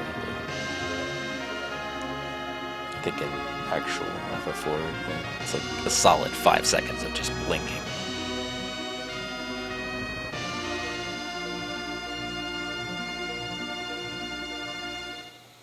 Alright, this opens up the rest of the seed. We've got either Porum or Edge chilling up here on the... There's also a duplicate character I haven't found yet. Oh, yeah, alright. Porum, Edge, or duplicate up here. The other character I haven't found, or I haven't acquired, was the one in Evelyn Cave, which I haven't had to go to, so I haven't bothered. But we're pretty solid on our party now.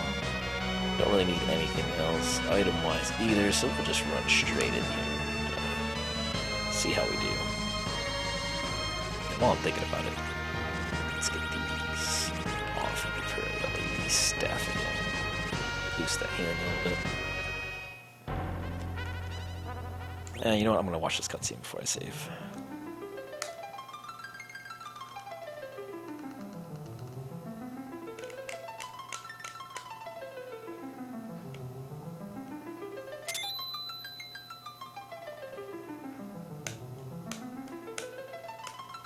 It's a really tough call.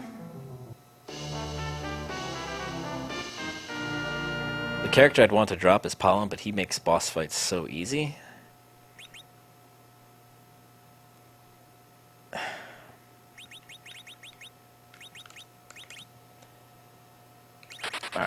That was pretty rough. So now I have two characters who are like junk.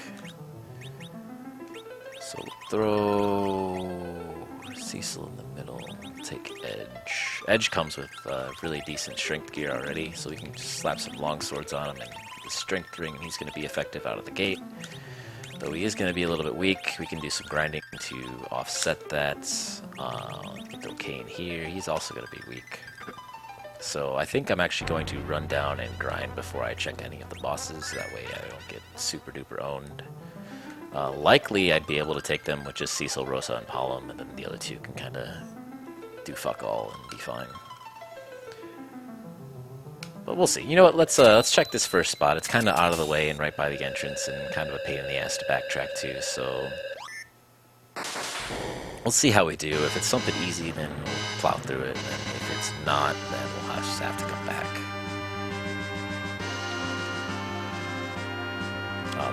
There are like 9 or 10. I think it's 9 trap chests on the moon. So unless you're specifically trying to get some levels that you can't get otherwise, you really don't want to open chests on the moon. And alright, let's see what we got.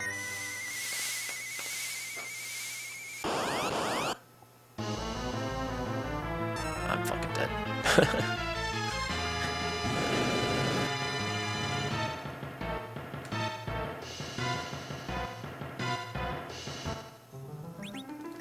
Alright. What do we got on Cecil here? I'm actually gonna, because we have Cecil's agility dropped pretty ridiculously, but I'm gonna need him to, well, you know what? It should be fine. Once I'm done grinding, it'll be fine, and then we can mess with that later. We're definitely gonna have to come back to Wyvern, though. He's a little too fast. Didn't even get the chance to get a turn there. Wyvern is probably the most devastating boss in the game in that he opens with Mega Nuke and it does a shit ton of damage. But what you're supposed to do in like a vanilla sense is get a wall up before you cast that, or just tank it out. Both of which can be pretty difficult to do, and because I have a low level Edge and low level Kane, and they're typically the faster characters, they don't get their turns fast enough with what I have set up right now. Which is it's no big deal. We'll be able to get through that, but ultimately we don't even have to go back. We'll see. We are going to do some grinding. We're going to grind on some Ginryus. We're going to use our sirens like we were doing with the dragons, and then we're going to fight some Ginryus. They give a nice, decent chunk of experience. With the life glitch and the double experience, we're going to be getting 180,000 experience per fight, so it'll be nice and quick. And they are susceptible to weak and other status ailments, but they are not susceptible to instant death, so that's a little annoying. That should be good to go. I don't need to go save or anything. As long as this goes off. Yeah, Palom does no weak because he's level 5 billion, so he can just weak a guy. Those are the 2 cute hits they have. And we should be able to just attack him here. Boy Kane will drop a life, and there we go. We've killed 2 Ginryus.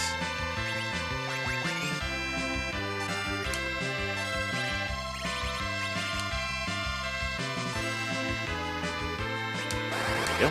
we go. There's also a mechanic in the randomizer that's like catch-up experience, so Edge and Kane are going to gain a ton of levels here. 21 levels for Edge. Kane's going to get even more because he's only level 10. Edge joins at like, is that like 65? Is that what I said? 35? And it's nice for Kane because like, when he levels up, he's already level 45, see that? He doesn't have any like spells or anything to learn, so it's just like 35 levels, and that's just it. There's no like, learn this spell and that spell. It's a nice, nice thing to have.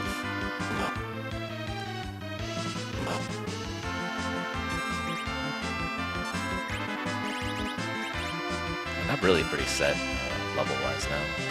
I'd like a couple more for Edge. Typically you want to be above 2,500 hit points on Edge at least. And Kane too, for that matter. Let's see Kane's damage. Nice solid 5k to these guys. about 15, 10, 15. So it's still gonna be faster to weak them, kill them. I could have Berserk Cane and messed with that, but no big deal. A couple more levels here. We'll do one more of these, and then we'll go hunt some bosses here.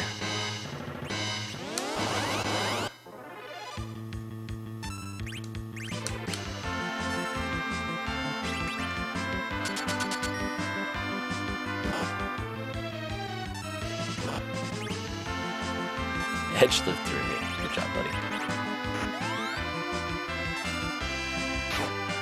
Got him.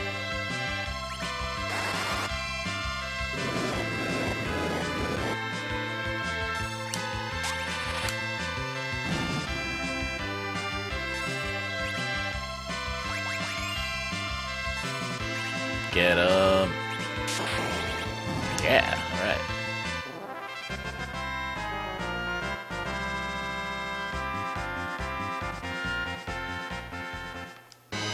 Alright, we are pretty much set now. So we'll cap it up in here, drop a save, and we'll check these key item locations that are right by the save here.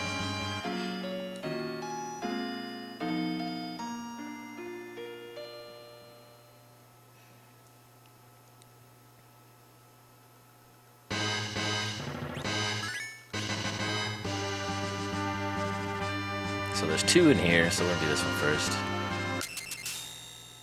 This is normally where you get the ribbons, like lunar dragons. Oh no, oh no.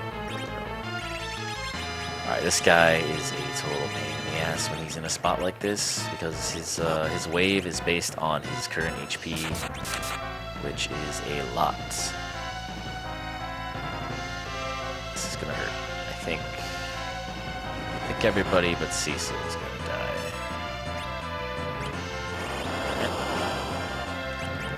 Okay, that wasn't as high as I thought it was going to be.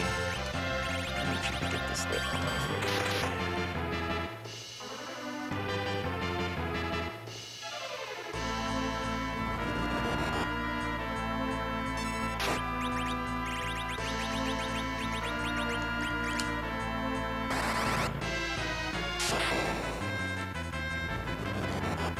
He might still wave me because he had it queued up. If that's the case, then I'm probably going to die. Nope, we're okay. Do need to get back to Pollen's turn here, though.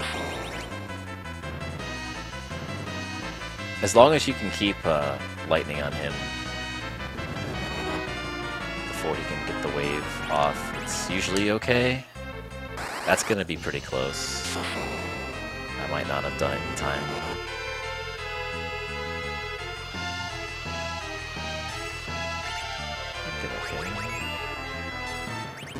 Alright, it's fine. Actually, that's not fine. That's the opposite of fine.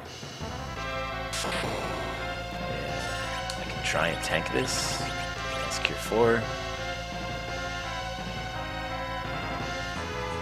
Hopefully I've done enough damage to offset the amount of damage Wave's going to do to my face. And Edge can actually cast Blitz, which I believe also counts as lightning. So he does not have it, because I have not fought the Root Counter spot. Alright. Alright, we should be okay. Goes on Cure Duty.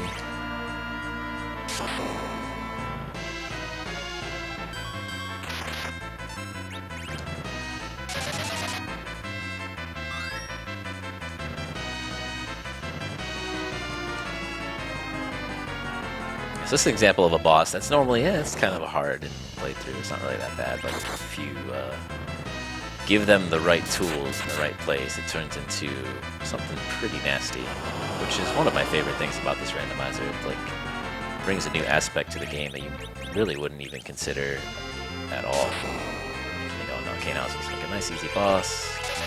Don't worry about it. All of a sudden, he's doing 2,000 a hit to everybody. It's cool.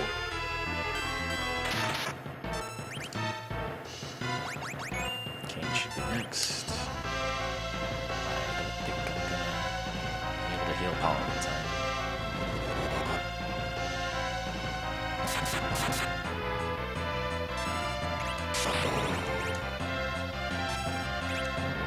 Did it.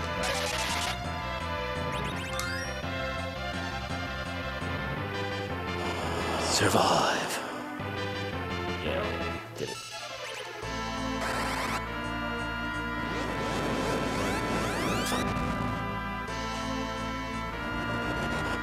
Don't mess with the kid, man.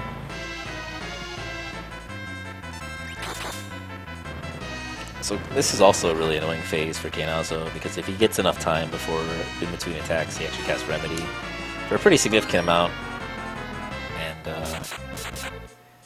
every time you hit him, the first action he cues is that Remedy, so he can kind of heal up pretty quick. It's not going to heal back to full or anything, but it's still annoying. And if he heals back enough, he goes back to the phase where he's casting wave a whole bunch. So it can be nasty in that regard, but this should kill. Yeah, okay. That's 200,000 experience. And 2 potential key items here. Ninja Garb and Gungnir. Gungnir is a worse weapon for Kane. No, not a bad one. It's his 3rd best weapon. Or 4th best weapon, actually.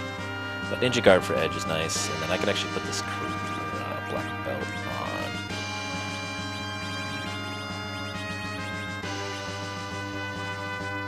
So we'll go ahead and drop another save here. How am I doing HP-wise? Oh, just faster the menu like this. Use a cabin. We'll fight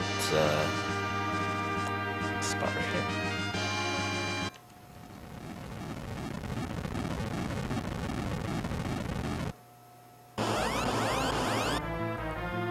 Dr. Lugier and Ballmat. Alright. Typically not too bad. You want to kill Dr. Lugier first, because if you kill him first, then Ballnap just explodes and hits one dude. But if you kill Ballnap first, Dr. Lugier will mount him and then do a shit ton of damage and then explode, so it's like catch-22. Need some epic music for these two here. Don't know what I want Pollen to do. They're both weak to lightning, but lightning takes a long time. I think I'm just going to nuke with him. Nuke is a spell that does a shit ton of damage and is basically instant cast. So, ultimately, probably almost always the best option. I have this too, but I think he's going to die. Between Cecil being berserked and Edge about to attack. Yeah, we should be good.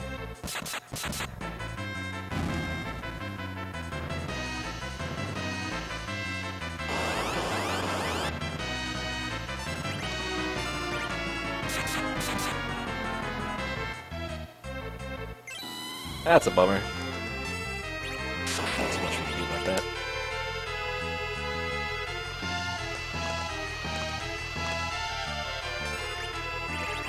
He's about to poison the entire party, which is annoying.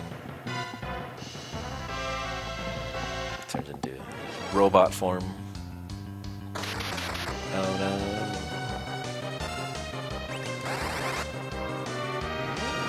Typically this fight is usually too bad. He does have an HP based laser eventually, but thankfully, due to the way the randomizer splits up the stats of the 2 fights, he usually doesn't have that many hit points to be too much of a threat. Alright, Life Staff, best White Mage staff in the game, but not what we were looking for ultimately.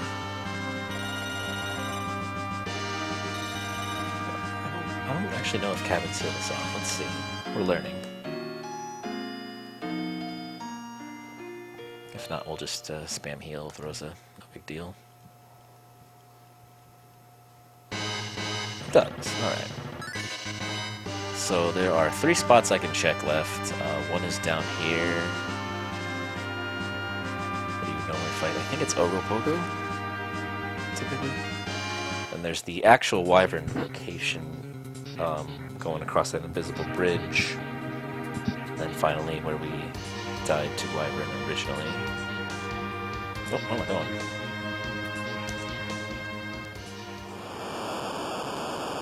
I've actually done pretty much everything. No, actual go Pogo. Alright. So unfortunately, this big wave is percentage HP based. It's not like Kinazo based off his HP. It's based off your HP, so I'm going to take half damage. I think I want to Berserk Kane. I think I want to Berserk Cecil. Because that was a pretty wimpy hit from Kane there. He does counter magic with a blaze attack that's also percent HP based. So I don't want to use magic quite yet until I can get a heal off. Or I can get a wall up on somebody and then flex stuff and then he won't counter that. Alright, I'll be in good shape here. His next big wave is only going to be a single big wave, so that's 25%, so that's not going to be too bad. So I'll take 20% from this blaze and 25% from the upcoming big wave. We should be in pretty good shape. Did wombo combo that pretty nicely.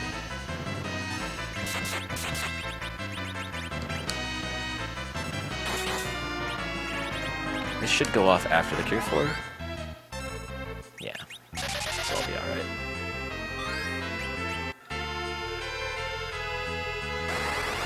Though, can't move on. He's probably about dead anyway.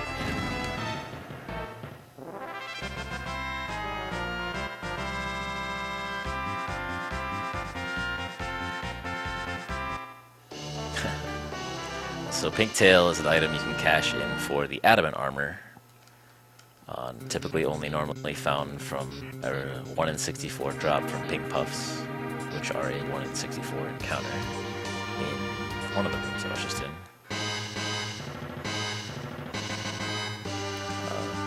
So it's a good item ultimately, but if I have to go back for it, then not the best thing in the world. I don't really need to come in here because there's another save point where I'm going. So there are 3 locations left in the entire game, 2 of which are here on the moon. And the last one is that tower key I never cashed in and got sidetracked because of Mist Dragon. And if it's there, then we're just unlucky.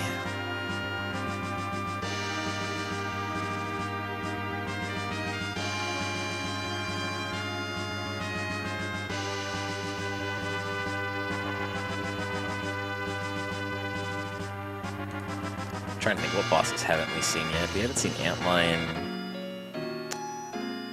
We haven't seen the Fabul Gauntlet or Water Hag. Fabul Gauntlet's really crappy because it's the entirety. You know, you fight 6 fights. It's super annoying, especially if it's a location where enemies don't die in one hit. You have to sit there and fight a whole bunch of enemies in a row.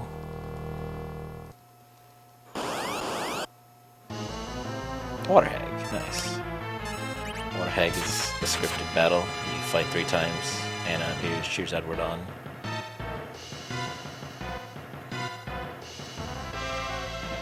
I have not fought Valvalis yet. Valvalis is actually a really nasty fight. Or can be a really nasty fight if you don't have the gear for it.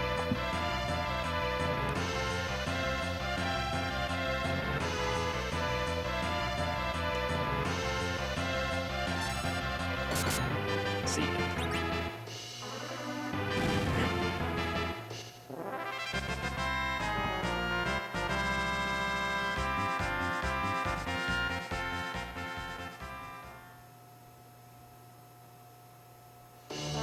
The pass. Alright, so the pass is a shortcut to Zero Mist from the Earth. However, we don't have the crystal, so 2 spots left. One of which is Wyvern, which I will try to do now. Keyword is try. I should be alright. If I have to, I'll lower battle speed. But I think now that I have levels, Edge should be fast enough to get a wall up. And we'll be alright.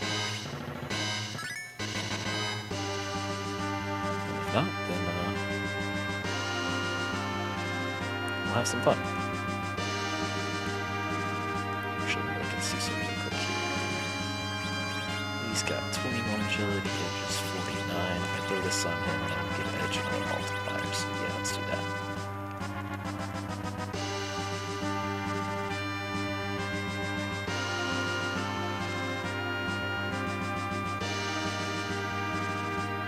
That's a mirror.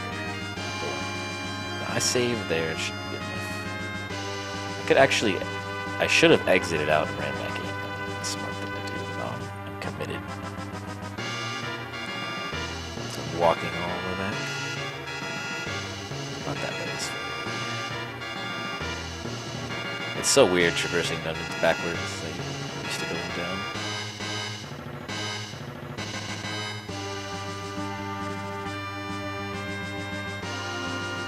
Still should have exited.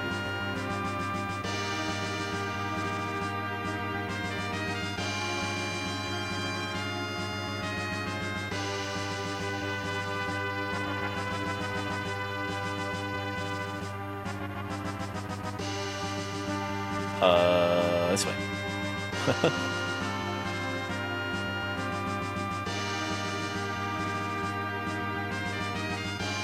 Nice casual backtrack.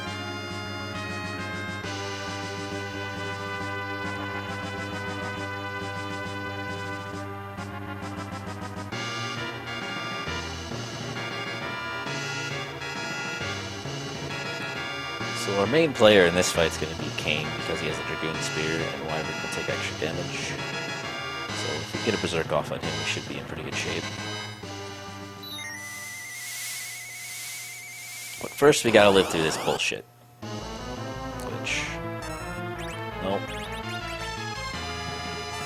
Okay. 2 people would be really nice. Nope. Alright, we got 1. That's all we really need.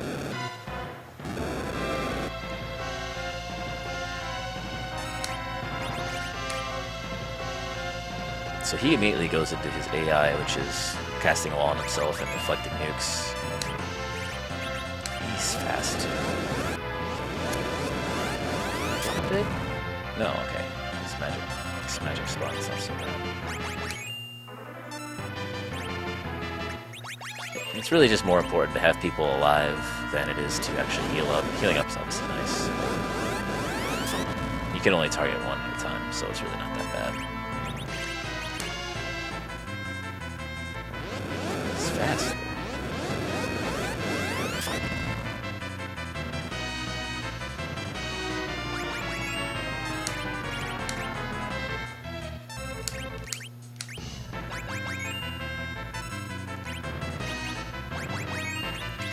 I don't, because he has a wall up, I can't really slow him down, which is a little annoying.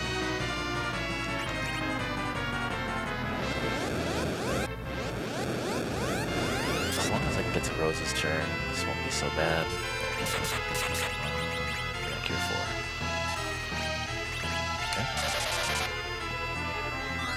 Okay. Oops. Oh well.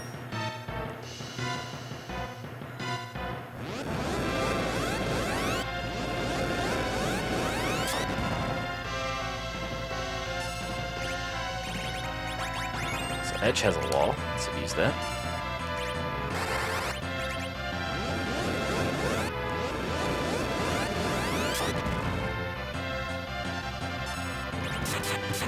Let's get Kane in the air. We don't have to worry about him too much. Yeah, this is not close, never hurt nobody.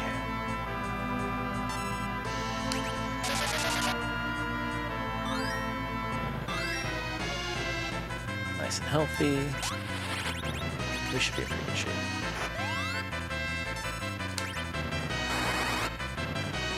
Let's see Edge.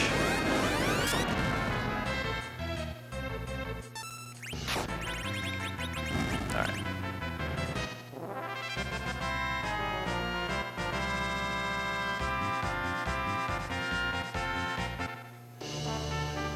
Alright, we full cleared the entire game. Getting baited. Awesome. So the only spot left is the tower key where you fight the Dark Imps and they destroy the super cannon, all that stuff.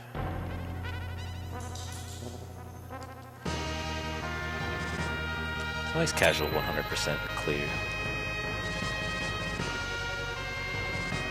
We can also pick up the event or the adamant armor on the way down here. That'll be a nice buff for whoever I give that to, which will probably be... I actually don't know who I want to give it to. Probably Kane. Or Cecil. Either one. Cecil's gonna be hitting for 6,000-7,000 damage in the final fight, so that'll be cool.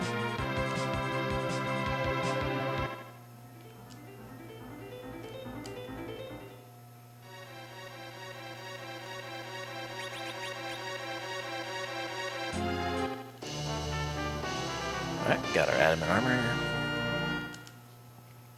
And thankfully, because we have the pass, we don't have to walk back to the moon at all. We can go to the club in Troya, and that'll take us straight to Zeromus. So once we get this free item down here, which will be the crystal, unless I completely forgot about something.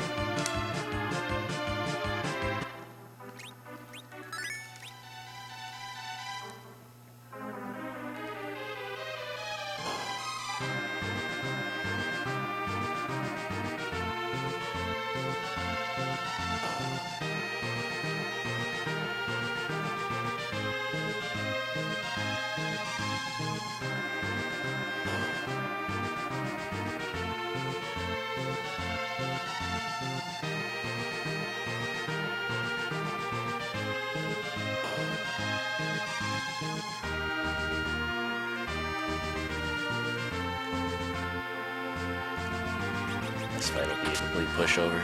Only 3 Dark Imps, you know, they don't have much firepower. Of course, we got Bahamut here. Edge is still dead. See you, Bahamut.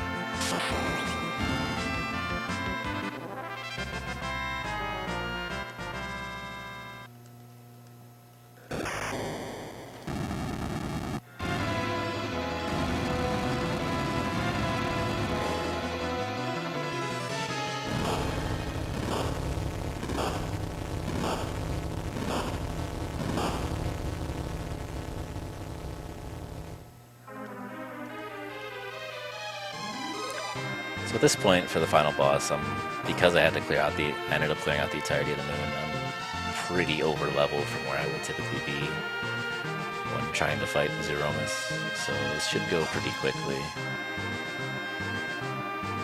I am going to see just how much damage Cecil can do with adamant armor and everything, all the fixins, just to see.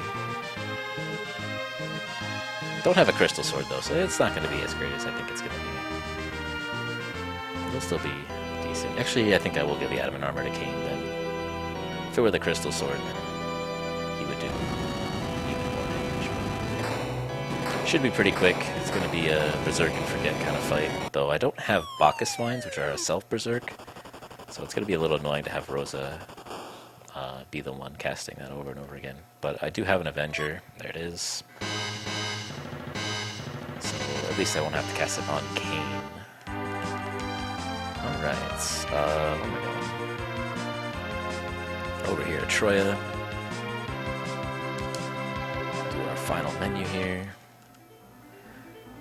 We've got adamant armor for this guy. Do I not have him? I only have one? You suck, you're not getting this. Let's go ahead and get this key. Take off the shield because the Avenger is two-handed. And then I don't want this on you. We could start with the Dwarf Axe on and then put the Excalibur on, that'll be fine. And yeah, we are good to go. If I wanted to, I could count damage and attempt to kill him by reflecting. I could skip an entire phase. Oh. And I might try it, but ultimately I'm just going to berserk my guys and they're just going to murder his face.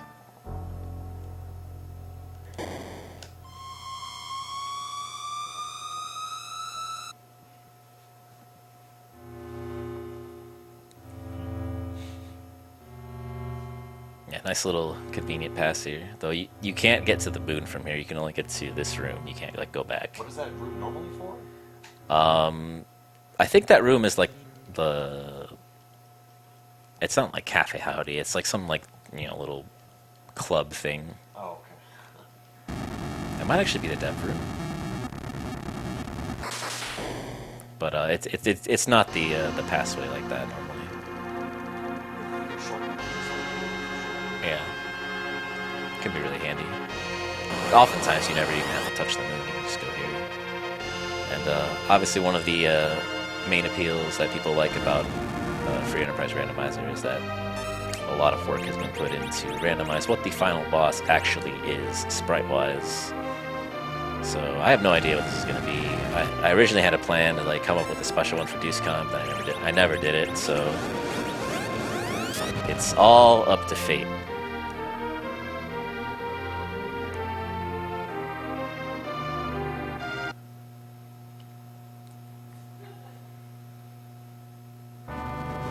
Smithy. All right. Oh, Avenger Mimic, rarely seen. It's a nice vanilla bug there. And he's gonna counter with Nuke. Brutal.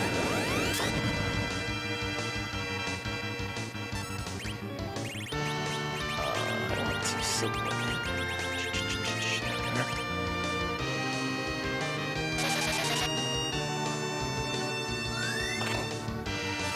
The Excalibur on our boy Cecil here. Oh, and I guess we'll toss another Silkweb because that one missed.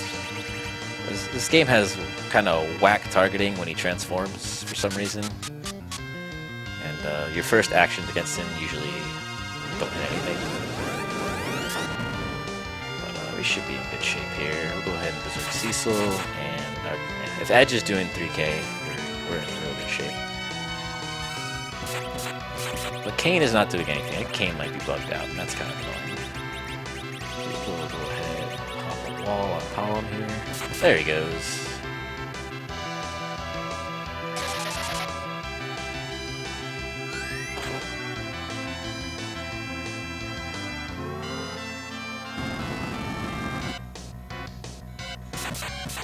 And due to the way this works, because of these counter nukes, it sets his big, like, for every action that Neerrm does, it typically sets his wisdom value before doing something, otherwise he would do like 99 damage to everybody and just suck for a fun boss.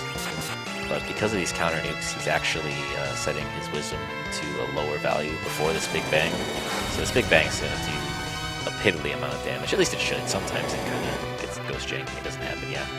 So that was really awful damage.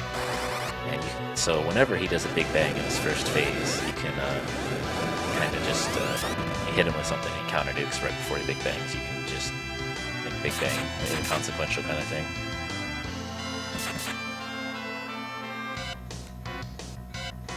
So that looked like a phase transition. I'm not sure. It's kind of the fight kind of pauses a little bit when he transforms phases, but there's no real visual cue for it. But we'll see.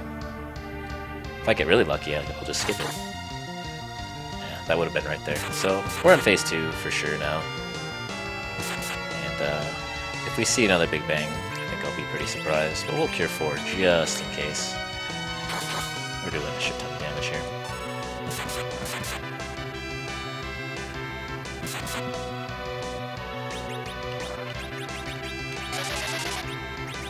Just kind of hang out.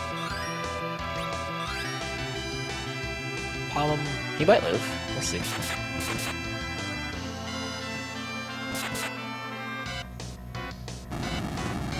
No. He's gonna die before it. I have faith.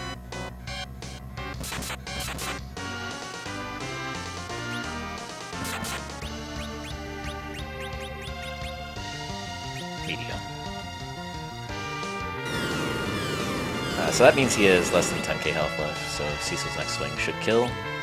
Oh, okay, Edge. Steal the glory.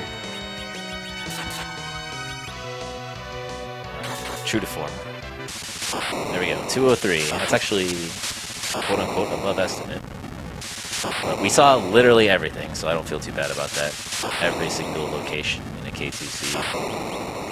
So, that's pretty unlikely, just how it goes sometimes.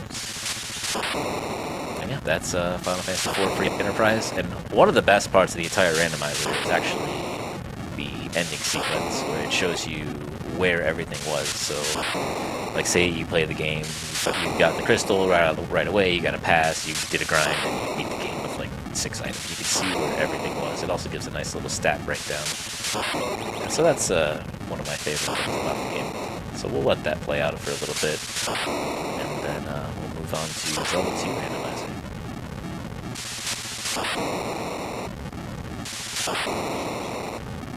That's a good one.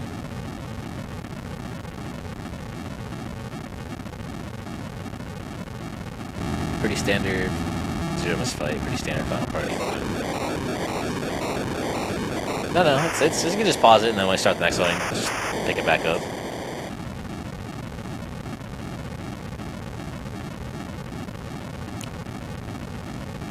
I haven't played Zelda 2 in a hot minute, so it might go over estimate. We'll see. That's the 4-hour estimate on the board. Yeah. All right. Go ahead and meet me over there, and we'll let this play out.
If I wanted to be a dirty cheater. I don't know. Pick the category. Dirty cheater. Let me know. Stream should have audio. If it doesn't, then I guess I can fix it somehow. Alright, so this is Zelda 2 Randomizer. Notice we are not Zelda, but we are Vase Lady. We need a name. I'm gonna be Harold. And then timer's already been running this whole time, so let's go. So Zelda 2 Randomizer is really pretty interesting. One of my favorite randomizers out there, if not the favorite. The overworld is completely randomized. It's split between the west and eastern continents still. Random starting location. You're guaranteed to be in the west, but other than that, that's it. So this is the town of Rauru. This is the first town you normally see in the game. Fortunately, it was right next to us. You can get the spell out of here for free. In order to beat the game, when there's 6 palaces, I even forget what house they're in. This is going to be awful. You need the spells of Reflect to beat Palace 4 and Thunder to beat GP. This is going to be Jump, obviously. Audio's good, great. And so, yep, there's some nice... One of the more recent additions to this is the sprite work that was done. Base Lady is obviously one of the characters you can be, and it's pretty cool. Nice little thing. Yeah, people have done a lot of good work on these. So, Zelda 2 Randomizer boils down to clearing the 6 castles and then clearing GP being the game. There are items you can find in the overworld. You usually need a lot of things to beat the game. Usually the most important item to find is glove. Oh shit. Alright. I might have to come back to this. I need a little bit of levels, and it's been long enough that I don't think I can power through that. Alright, this is the left side of Saria. We need to know Bagu to cross the bridge or have Ferry to ferry over it. This is Death Mountain. We don't want to go there yet. Death Mountain is also completely randomized with all of its glory, awesome caves. This is the other side of Death Mountain. We'll take a peek in and see if we find something cool. Nope. I might be able to kill that guy pretty easy, actually. Be a nice experience boost. Alright.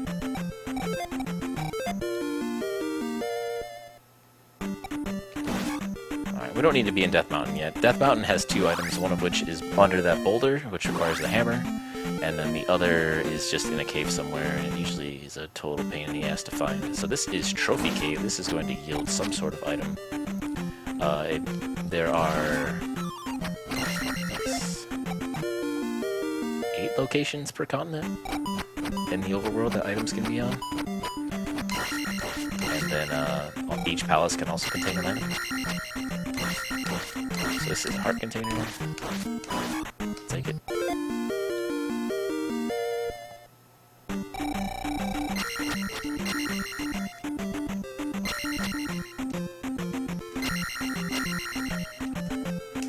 Alright. Getting some levels on to the next thing. We can probably try and get through this cave now. A little bit healthier. Oh, can you grab me a second controller if you don't mind? Doesn't have to be anything, I just need it for up and A.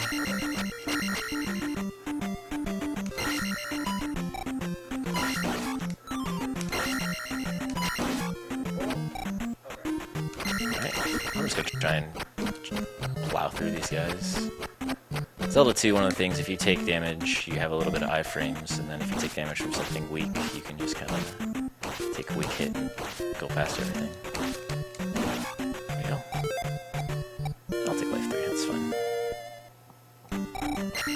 Alright, so this will be a second item. We found 2 of the 6 overworld items in the west that are in caves. Nice magic jar. And let's go ahead and do this.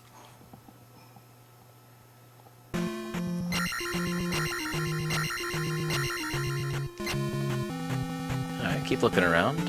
Really out of the gate you want to find the talents, get your spells, kind of get a feel for what you're going to need to look for. This is, I don't have the ability to get the item out of here. This requires the medicine, the water of life.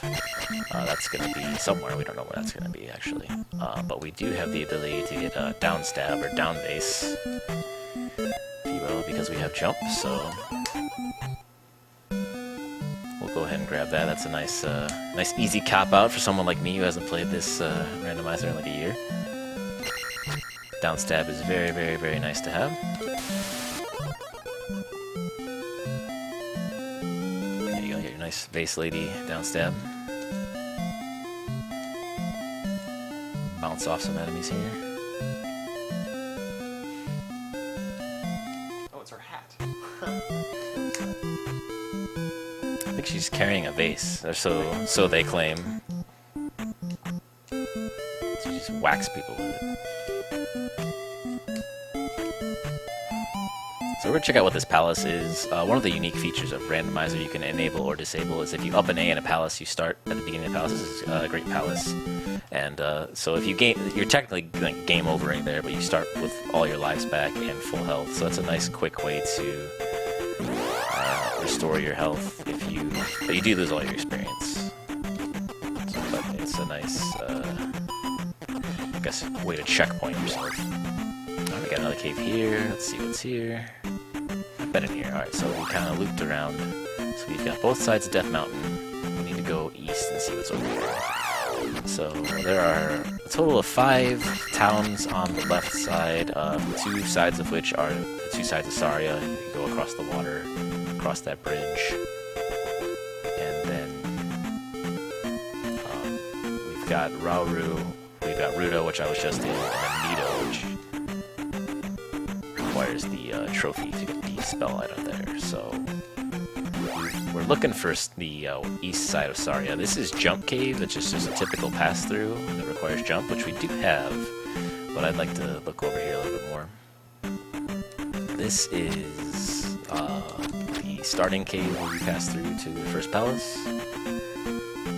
That's going to take me somewhere. It could be even right here. Well, I don't know. Yeah, this is the other side. No, this could be... Let's see what this is, actually. This could be 2 possible caves. We'll be able to tell by how many enemies are here. This is just the one. Okay, this is where I just was. So I'm gonna pop out the other side. Yeah, okay. Nice little cave there. Alright, so we likely have to go through jump caves to progress to the rest of the continent. It's actually really looking like that. I'm gonna kill this guy, see how much he's worth. 150 is actually really nice. Nothing left up there. This bridge goes nowhere. Thanks, Dick Shake. And yeah.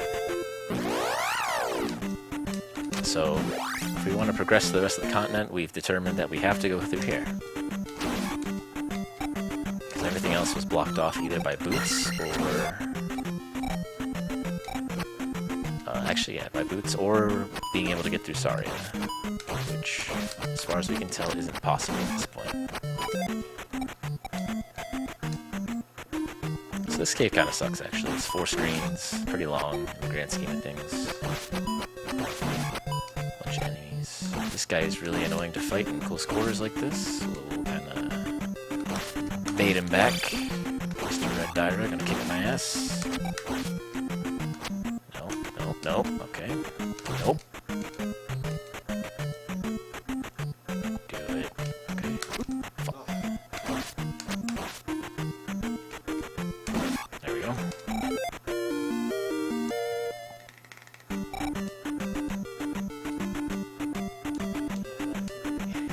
Yep. it's definitely handy early on, and like you do kind of want to keep your levels low, that way you can like cheese the end of palaces like the speedrun does, and get your next level, and that way you can get like attack 7, attack 8 relatively early in the grand scheme of things. And here we are, we're on the other side, we're in the south now, I think. And let's see what Palace is. This is Palace 4, it's got the floating MOA. We'll go ahead and up an A to get our health back and our lives back. Actually, I don't think I died, but whatever. I'll take the health. Alright, this is going to be a heart container cave. This is another item, I think, this guy.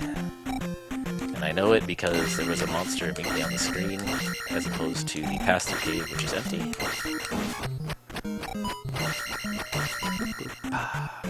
Oh, one thing I actually forgot was a thing, was you can talk to NPCs in towns and they give you hints, and I have that enabled, and I forgot about it, so I might go back and talk to some people. We got another heart container, really no help. So we've got 3 caves now. Normally I have a tracker in front of me. This is the kind of game you want to track a little bit more so than, like, say, Final Fantasy IV. You kind of want to remember what you've seen or you haven't seen. But 3 caves will be good enough for me for now. We've got grass tile here, that's going to be another item. That's normally, I think, either a jar or a heart. I think it's a jar. And so here we have the hammer, that's actually a good pickup. That's going to let us get the item out of Death Mountain, and that's also going to let us smash any boulders that are potentially blocking caves, and if the hidden town of Kasuto is actually in this seed, which the flag I have it set to, it's random, it could be, it might not be, we need the hammer to get to that.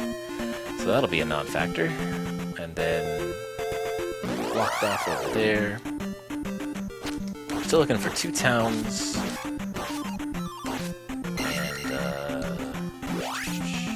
Couple of caves. This is... Oh, I have downstab. What am I doing? I forget. Alright. I'm gonna hold off on these next levels and just go for attack for now. I might go 3-4 if I need it. There's a hammer block cave. When you see a hammer block cave, you know it's guaranteed to be not a pass-through cave, but some sort of item cave. So we'll go in here, see what we get. This is Magic Jar Cave. Well, that's normally south of the starting palace. Some enemies, when they're in this really tight corridors, can be really nasty. Oh, well. No harm, no foul.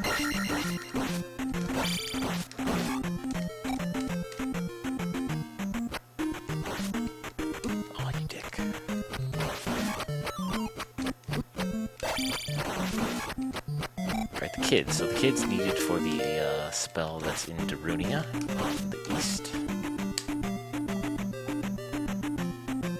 And right now we're looking for the raft to be able to get to the east continent. The glove is needed for many, many things.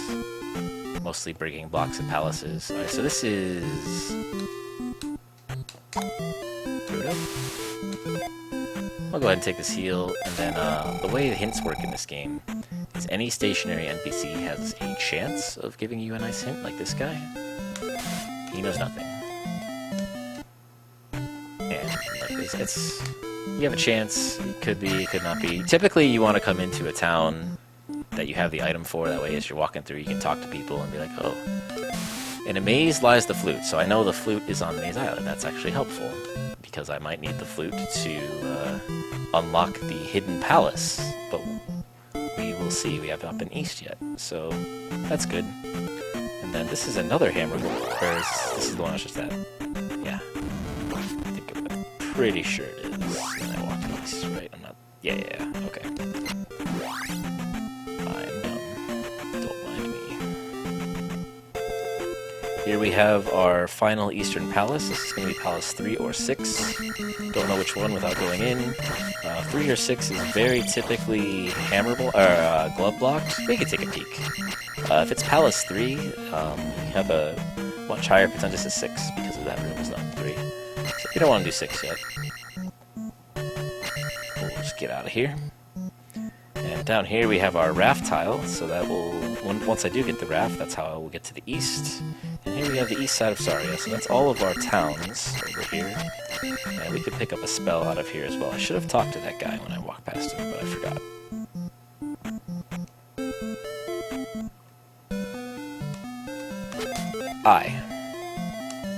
You pick up the beer, give it to the girls, you get you a spell. I want to see if I can pull another hint out of here.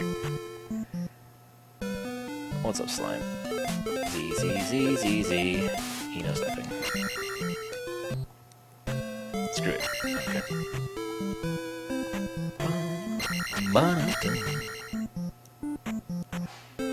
Alright, so I'm trying to think. What else haven't I seen? Found the mirror.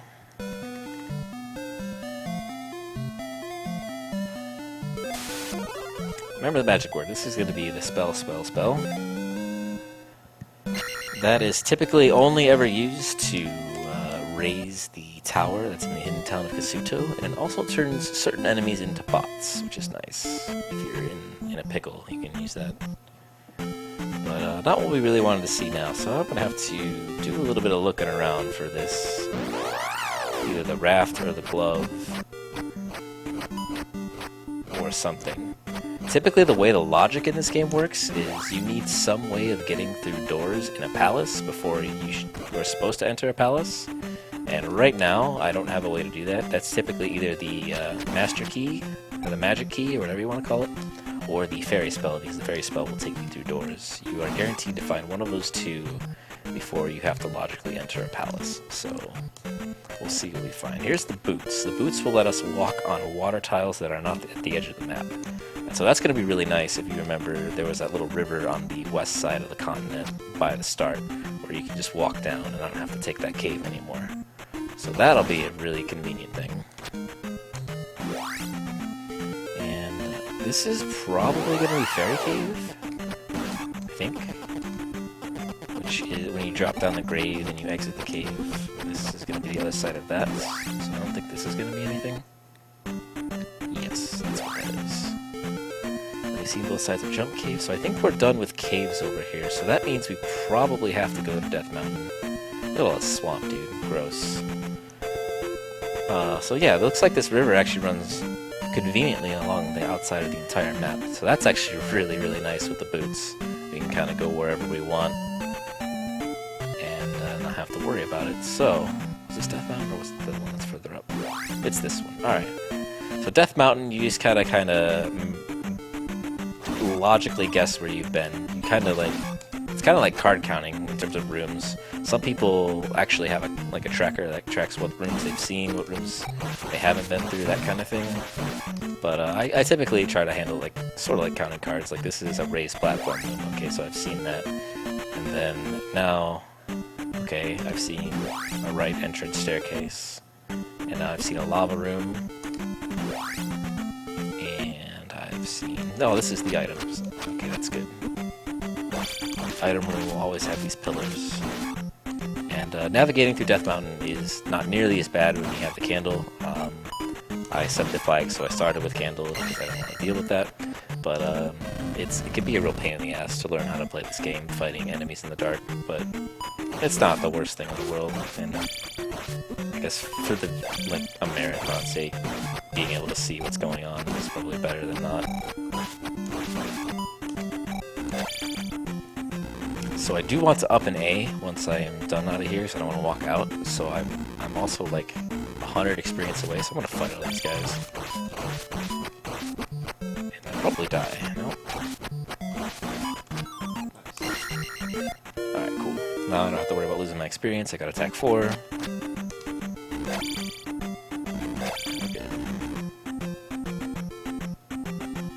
Oh, I could have just killed this guy.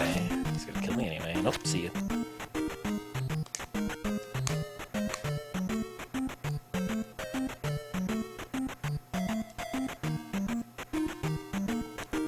The way enemy randomization works in this is there's a pack of small enemies and a pack of large enemies, and depending on what flag you can have a flag on that says mix large and small, which will put any enemy in any position basically. Nice raft.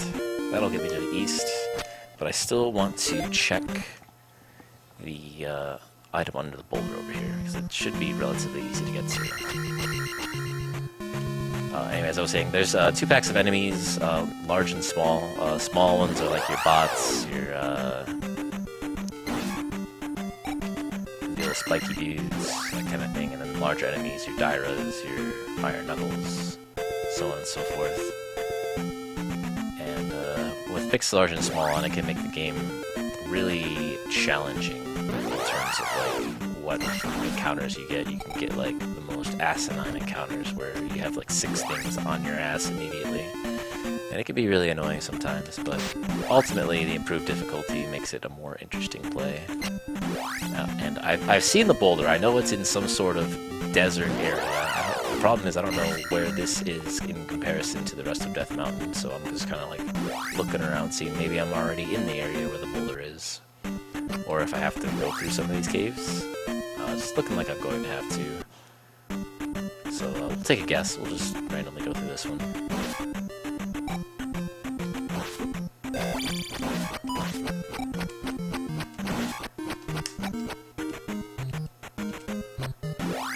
We're randomly wrong. This is where I was before. Let's see if we can use our boots to maybe get around up here. Nope. Alright.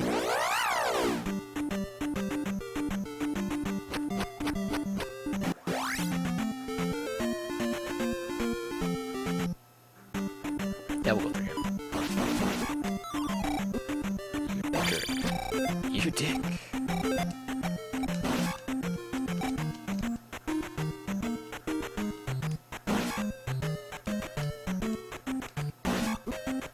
I think I've seen this one already. That's unlucky. No, I haven't, but no boulder.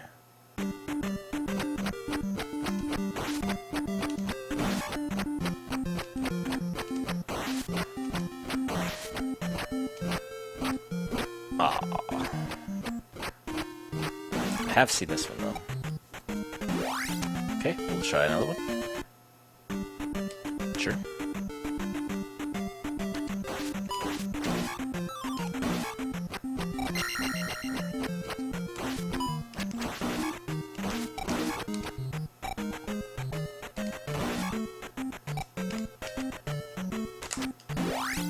This looks good. Yep, it's gonna be over here. Alright, cool.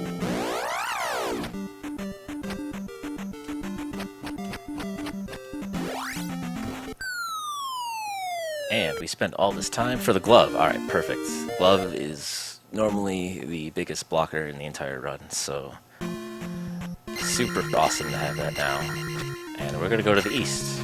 We could clear Palace 6 technically, but it's typically... Actually, no, we don't have a way to get through doors yet. So that is not currently logically possible. I have to go left, that's right. I have to go all the way left and around to go right. That's kind of annoying. But that's also one of the cool things. Like, you have these random overworlds you have to essentially relearn every time. I really like the random overworld aspect.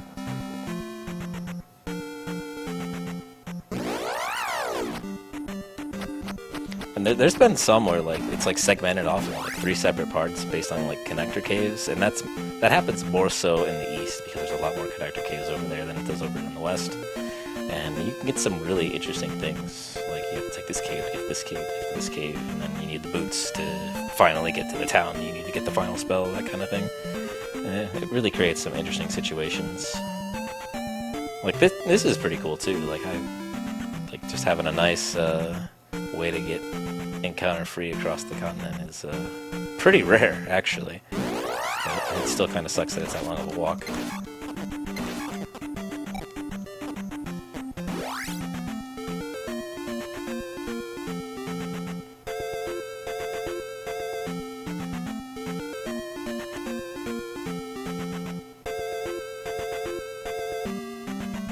Alright, alright.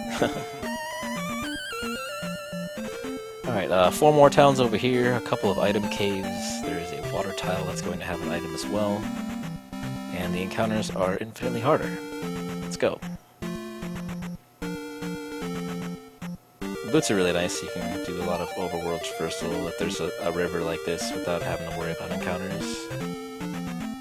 At least a little bit. Alright, what do we got here? This is a pass-through of some sort. There are two caves in the east that are typically P bags that are included in the randomization of potential key items. This is another pass-through, yes.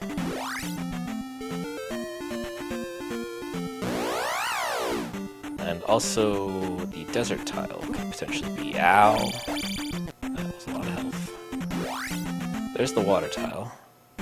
This is the water of life. I can go back to Rudo now and get that spell. That's nice. That clears out all the other potential desert tiles I see over here. Just bullshit encounters I don't have to worry about. Alright, we got our water tile here. It's going to be an item of some sorts. A heart container. Alright. And then there was a town to the southeast over here. We're going to see what this is. I hate the flies.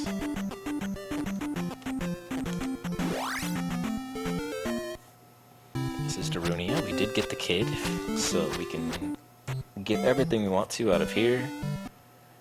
See if we can luck into a hit or two.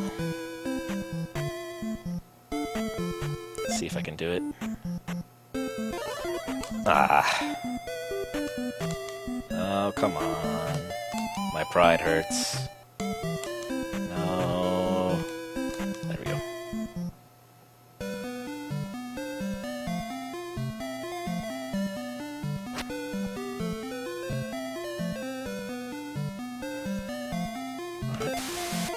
Upstab, which may or may not be required. Typically it's not, but there are certain rooms in the final palace that if you approach them from a specific direction, you are required to have upstab for. So we'll just pick it up. It can be handy at different times.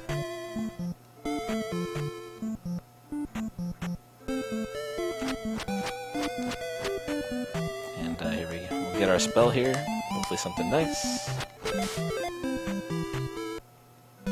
Fairy, Reflector, Thunder are the big three. This is going to be Reflect. So that's one piece of the puzzle down.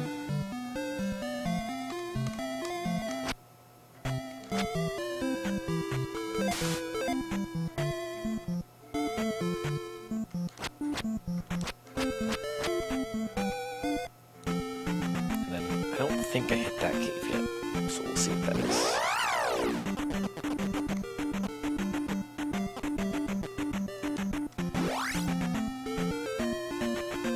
No, okay. Another pass-through of some sorts. Like, we may or may not have to take these caves, I don't know. I just want to continue to explore what I know of the overworld to be open before I determine that there's a cave I need to go through. There's obviously the River Devil down there. This is another pass-through, probably the left side of the first one we saw. This is an item, based on the structure here. There's potentially invisible Moas in here. If you see them, my health will just disintegrate, and I will be mad. They can be a real pain in the ass sometimes. And judging by the number of enemies that were on the screen, there's at least one in there. What do we got? Bring it on. Okay, you're upside down.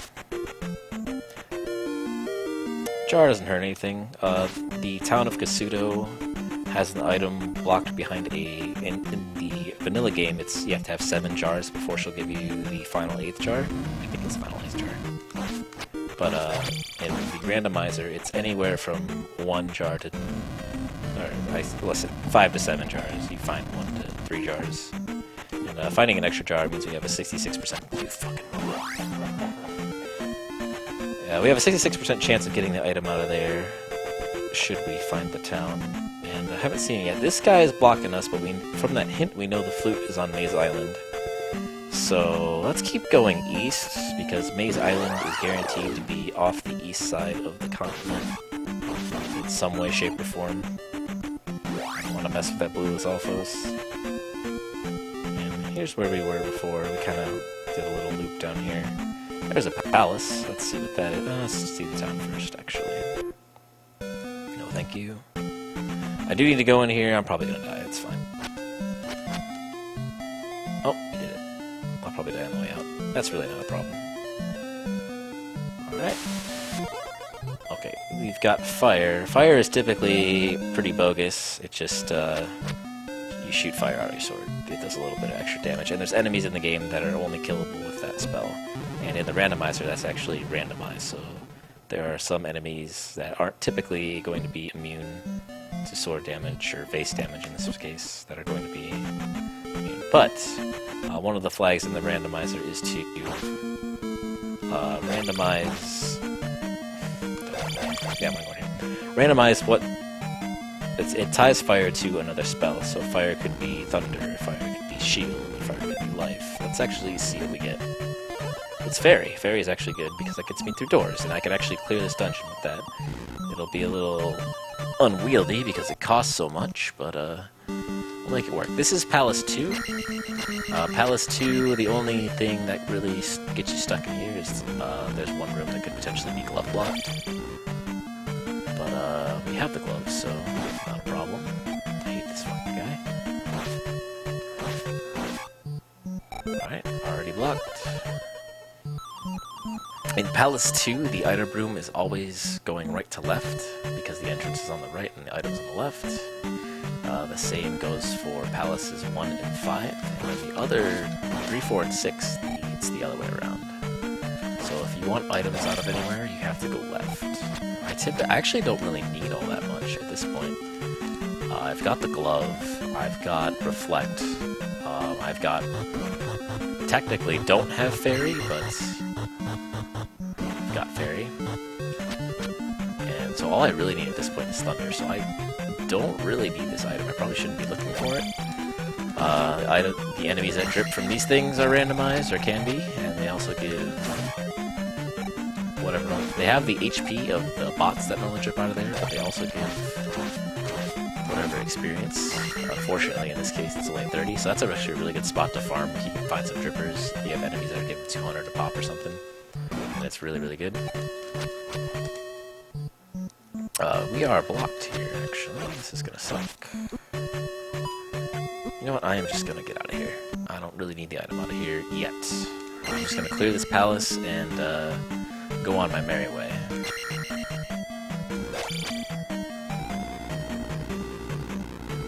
So, let's go this way.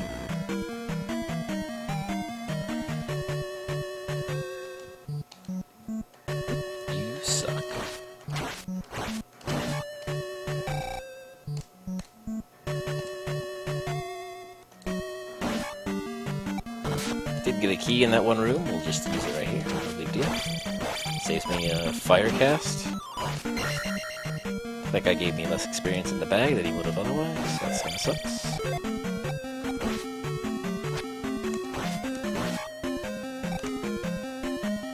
This is a dead end, so I had to go left anyway, that's unfortunate. Ah, bummer. Okay.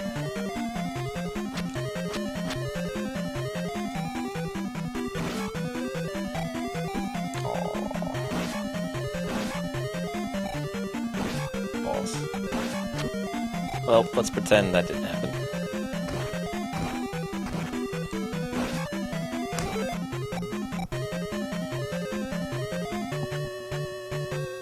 Boom, boom, boom. Okay.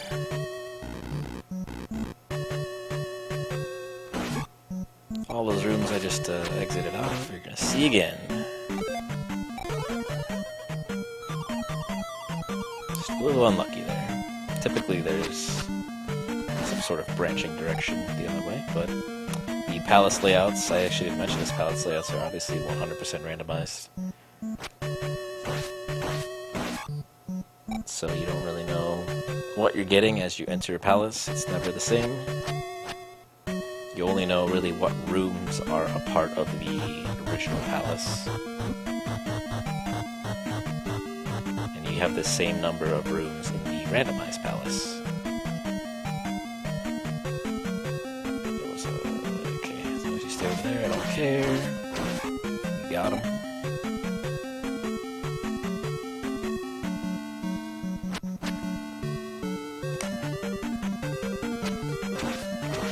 Oh, this guy's such a pain in the ass. Especially with like the shooting guys, this is gonna suck really bad. Let's see if I can just go past him and ignore him. I can see it.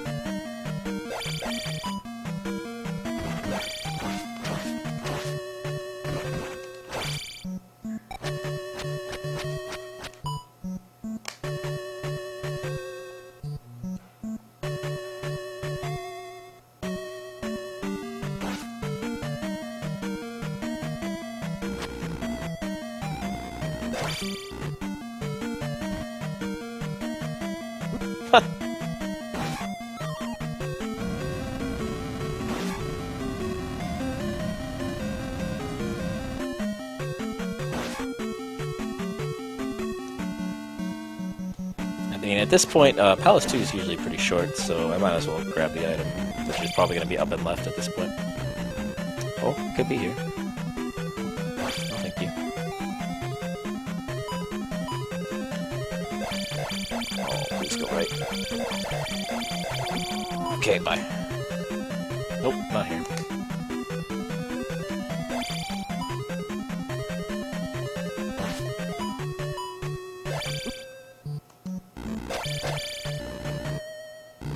This is what I thought I would see, so it could be over here.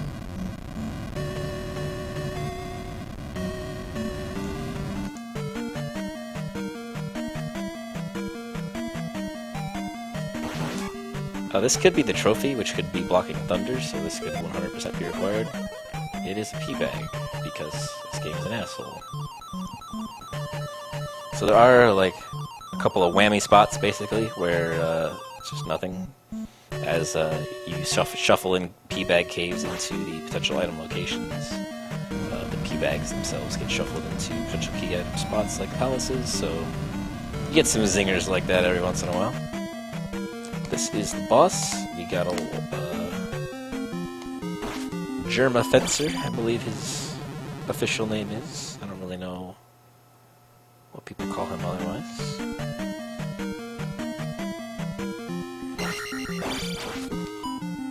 He's doing a lot of damage, surprisingly. And now he's dead.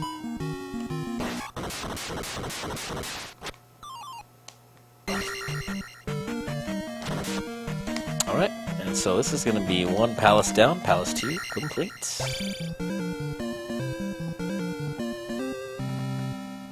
Give me attack 5 as well, doing some damage. And since I did die, we'll go ahead and up an A, get the lives back, because I was down to 0.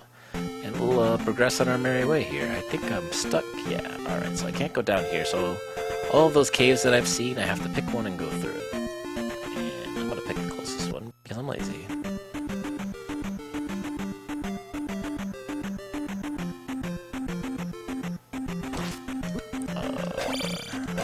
The bat, that's what we want. There we go.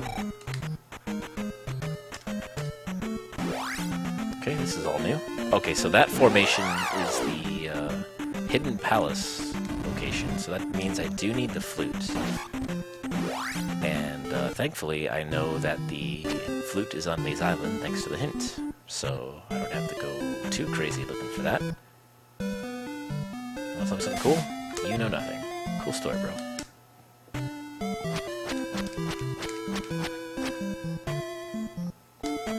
So this is Naburu.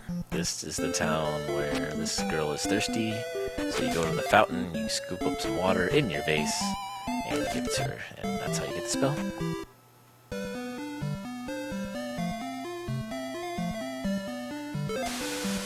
So this is shield. I like having shield. It's a nice insurance, but not the thunder we were looking for.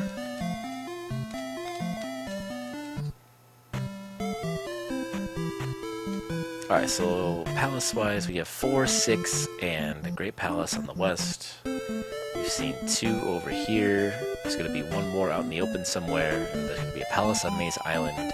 And, no, this is going to be the one that's out in the open. So, there's one more palace in Valley of Death, which will be a huge, like, lava slit somewhere.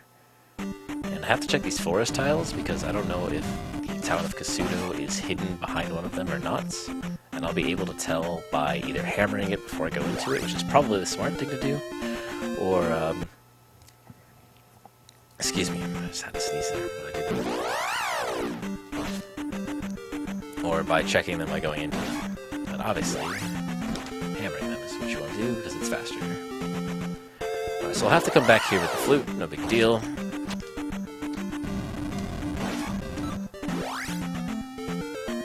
I should check down here first before I go anywhere else. Oh, okay.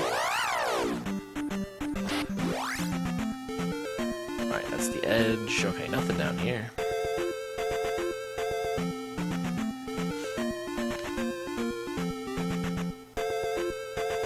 Nice lava tile. I've already got the desert tile item. Don't need to worry about that guy.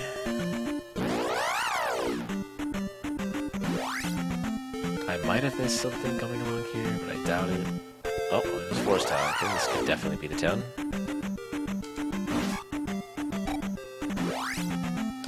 Sure is. Alright, glad I checked. Alright, so we have 6 jars. It might be 7, this might be an item. 7, of course. Never fails. Always n plus 1, man.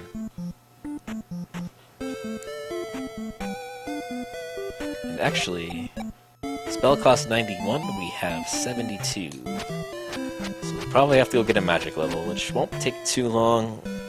Oh, we don't really need that item, maybe. So we can actually worry about that. Don't have to worry about that right now.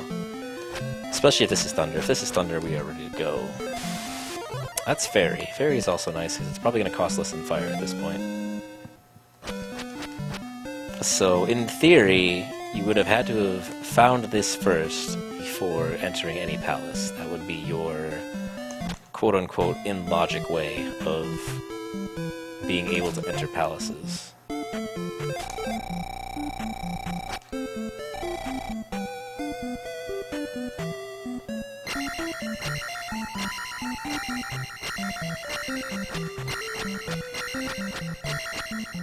Alright, so let's get that flute on Maze Island. That's what I want to do next. And then whatever palace is on Maze Island, we should also be able to clear. Though if it's 5, I might do it later, because 5 kind of sucks. It's nice to have higher levels for, but we'll see. It's also kind of a pain to get back to Maze Island, so... There's an invisible Moa here, he's gonna kick my ass. Alright. Here's Maze Island. Nice little bridge into nowhere. Palace is right here, that's convenient. It is blocked.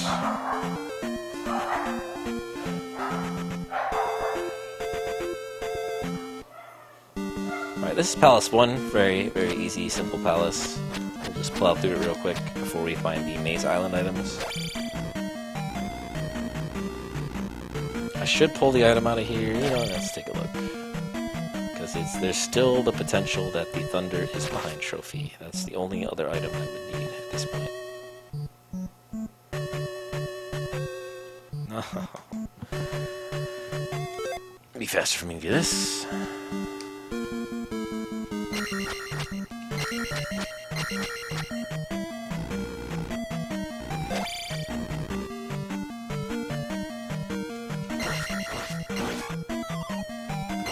Oh, nice. 500, dude. Ow. Ow.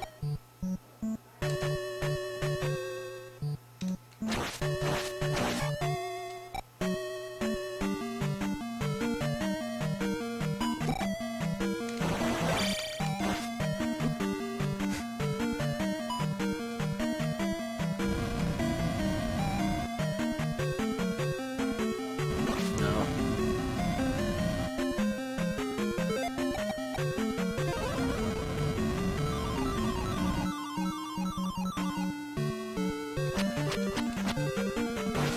Actually a surprisingly abstract Palace 1 here.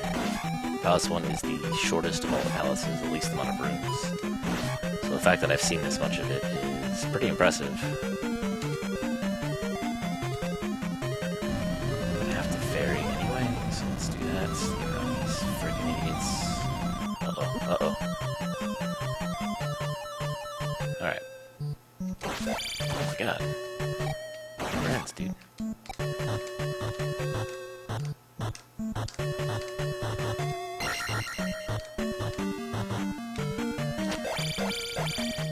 Okay.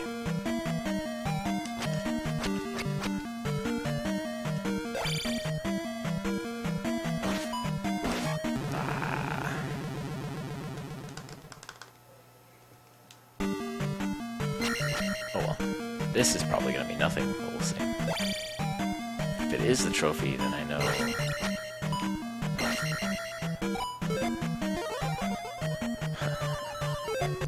Awesome. We're learning a lesson. The lesson is never dig in palaces for items when you don't really have to.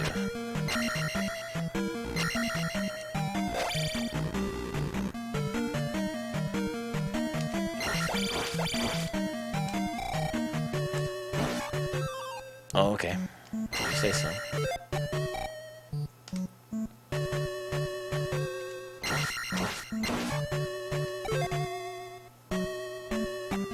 Even things like enemy drops can be randomized as well. Like, you can set it to where it's completely random. You can throw keys in there, you can throw one-ups in there, that kind of thing. You can select what drops from what type of enemy. It's really pretty versatile. And I picked a special set for this where small enemies gave like 50, 100, 200 bags in blue jars. Which is pretty typical of the normal rando, except the 100 and 200, normal game, sorry. 100 and 200 are in that field, but, and then bigger ones can give cooler stuff. I figured it'd be a little bit easier because I'm lazy. We will get our nice attack 6. We're done with Palace 1, and we need to go through Maze Island now. So just kind of walk around randomly until you fall down and find your items.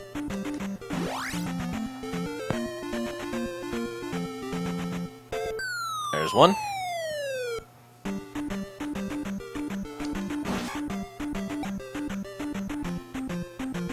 There's the flute. Let's see, what towns do we have left? We have... Okay, so there's a 50-50 shot that I need the trophy for Thunder, so let's go ahead and pull the other item out of here as well. And hope that it's the trophy. Oh, look at that. I'm a genius. So that could have taken much longer than it did. Yo, 8th heart container.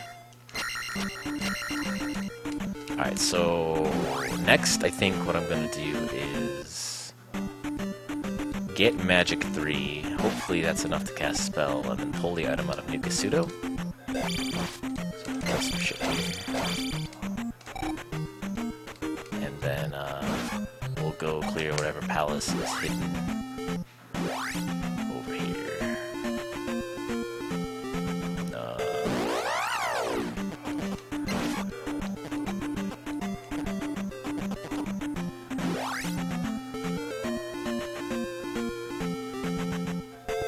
Alright, so that's this is also an option. I'm guaranteed to be able to clear whatever palace is over there, but I don't want to do that quite yet. I'll come back over here, and then once I'm done with everything else, all the other palaces over here, I'll come back for that, because it's a pain in the ass getting in and out of there. Oh, Jesus. Oh, Jesus. Alright. That was a good encounter to farm, just very hard. Let's, this is a little bit on the easier side. We'll check spell now. 91 still, fuck my game.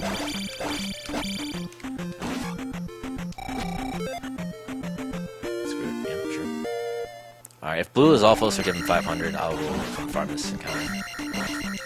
Because that's a pretty easy way to get some levels. That's Dukasudo right there, so... Oh, nice in the ground guy.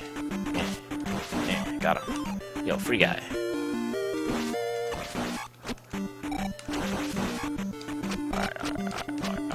Alright, let's go.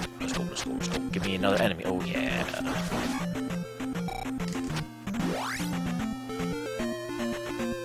Alright, come here. Give me this guy. Oh, there's one over here, too? Oh, that sucks. I should have known that from last time. Alright, Magic 4. This is actually a really, really good encounter to farm. So if this dude's in the ground, that's a free 500. 3 hits. Sure. Looking pretty good level-wise now. Spell is 57. Let's get this. Boom.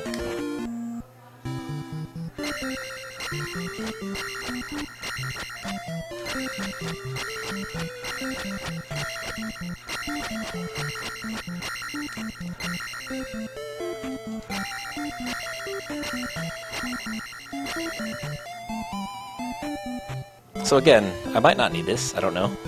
I might not need the trophy. But we'll see. It's more of a, I'd rather check it now than have to come back and do all this shit kind of thing. I hate my life.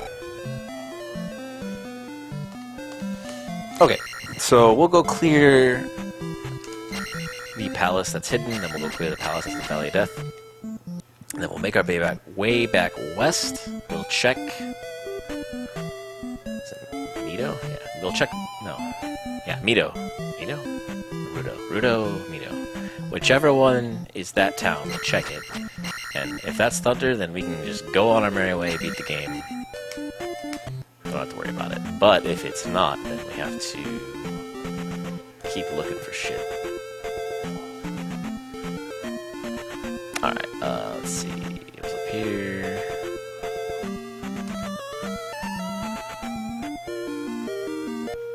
Alright, this is 5. 5 sucks, so we'll deal with it. I should actually up an A for this, because I need the magic to get through doors. Though fire's down to 19, so that's really nice. I can just use that instead of fairy and get through doors, so that won't be too bad. I am just going to try and clear it. Pulling the item out of 5 is typically the most time-consuming thing you can do. So hopefully it's not in here, but it's almost always in here, so it's fine. Aha!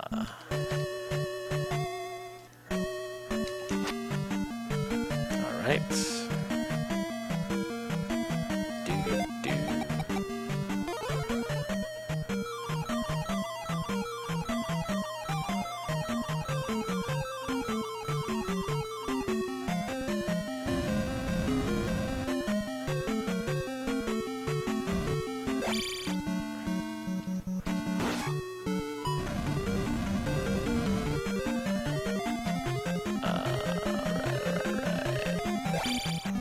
Oh, okay, we didn't get hit with the best. I'm sitting here with my mouth open. Okay, so we're going right, trying to find the boss, which is this guy. Let's see if we can kill this guy. Nailed, that's fine.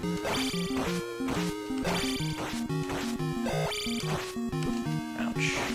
Shields, actually. Life 5 seems really good. Alright. Easy peasy. Alright, Palace 5 done. That's pretty good. That was a pretty good foray in the Palace 5, nice and quick. Hopefully you don't have to come back. If we do, then so we do.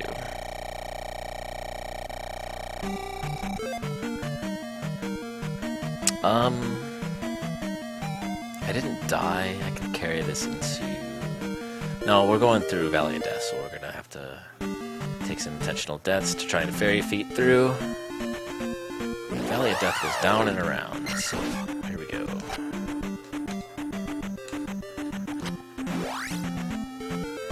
And this is gonna be... We already know 4 and 6 are in the west, so this has to be Palace 3. Because we've cleared 1, 2, and 5.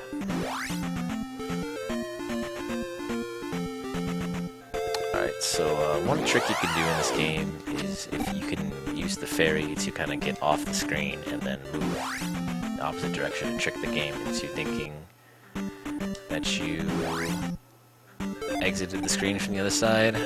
Oh man, fire's 8, that's great. That's easy. Alright. Palace 3 should be nice and quick. I should pull the item out of here just because it's such a pain in the ass to get back here. So, you know, we're gonna go right and just see what happens. If we get to the boss, then, like, if the boss is right here, I'm just gonna go. Alright, this is actually the item, so I don't have to worry about it.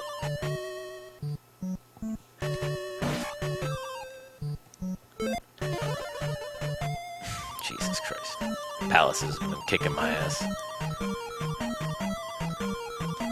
Nice. Alright. Don't have to worry about it, though. That's good. Oh, you downstab dodges.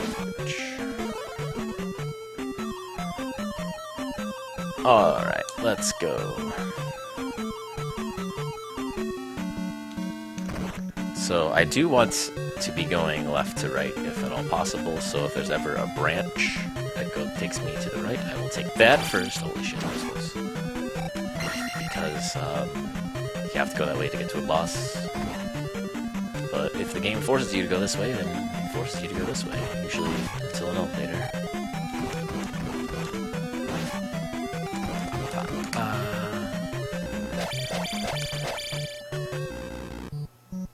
If I can do this without too much trouble, nice. Here's the boss. Do I even remember where to line up for this guy? Like right here? Right here? Right here?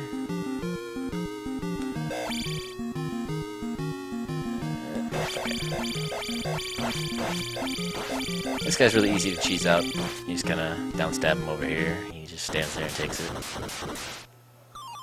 And yeah, that's Palace 3. We'll go ahead and take this Life 6, and we will up an A back to the beginning. And we will check the town and see if we have to go hunting. Oh, this was not Life 6, it was Magic 6. I'm okay with that, though. I have to remember where that town was, which is easier said than done. I think it was this way. No, no, no. Was it? It was out of. Was it this one? Might have been this one. Yeah. Okay, so if this isn't Thunder, the locations I have left to check are one cave in the east, the Magic Jar location, which I need to know the Magic Jar for. There's Palace 4, 5, and 6 items, which I will do 4 and 6 first because I'm over here and I haven't completed those yet. And I think that's it at this point. I've seen a lot of stuff so far.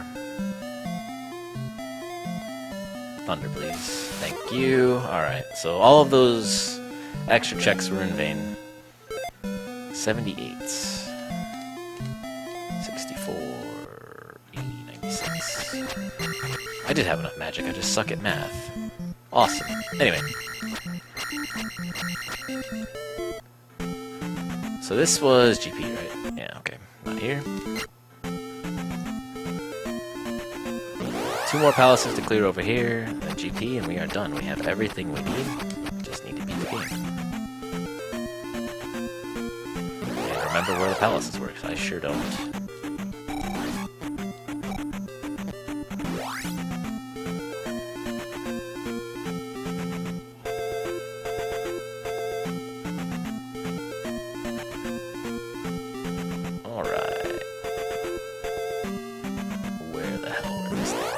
Remember that I saw both of them and none of them were in the swamp. I know that much. We'll just walk around until we find them. No big deal. We got time.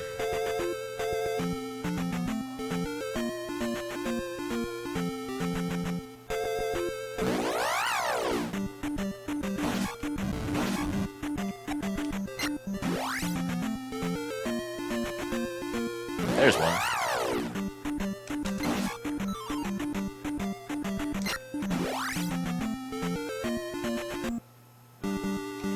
Alright. Where was 4? Was 4 by start? Oh well, we'll find it. So 6, and 5 you can go right in those tower rooms, and 6 you cannot.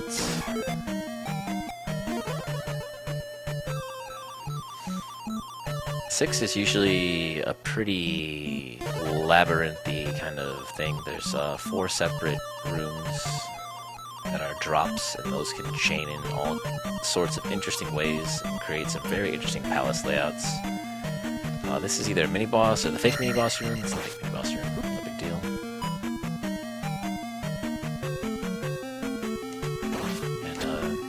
And both 5 and 6 can be really long clears. Or we can just walk straight to the boss and have it be done. That's cool too. Alright, it's been a hot minute. Let's see how bad I am at this. We'll take it. Not bad.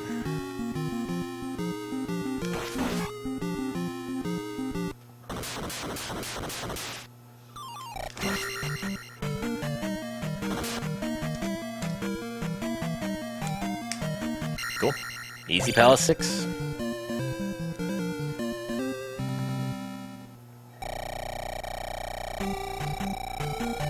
I forgot I had jump. That's fine. Cool. Where the hell was 4? Alright. It wasn't down here. No, I don't think so. The river was down here.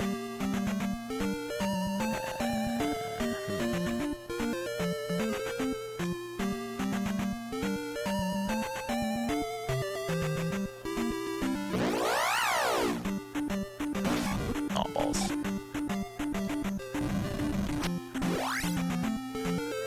There it is. Cool.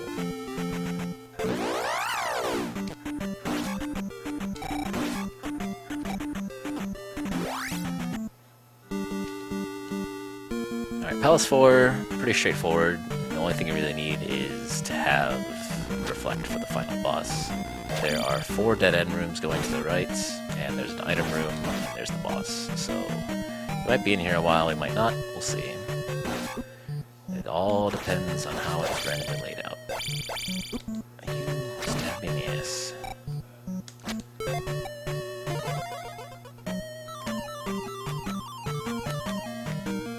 There's one dead end.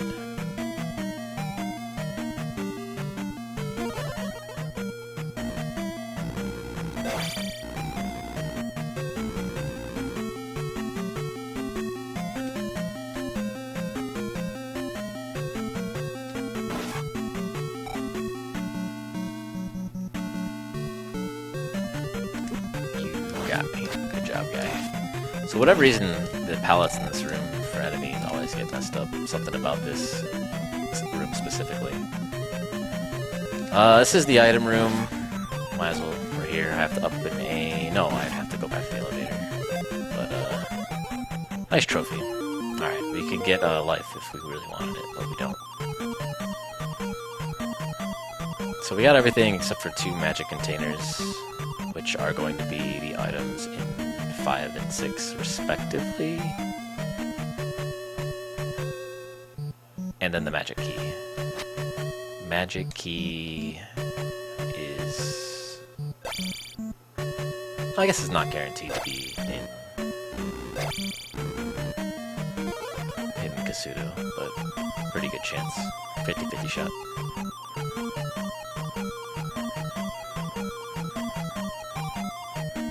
So, 2 pretty decently sized rando clears today. That's what it is. Still significantly underestimated, can't complain about that.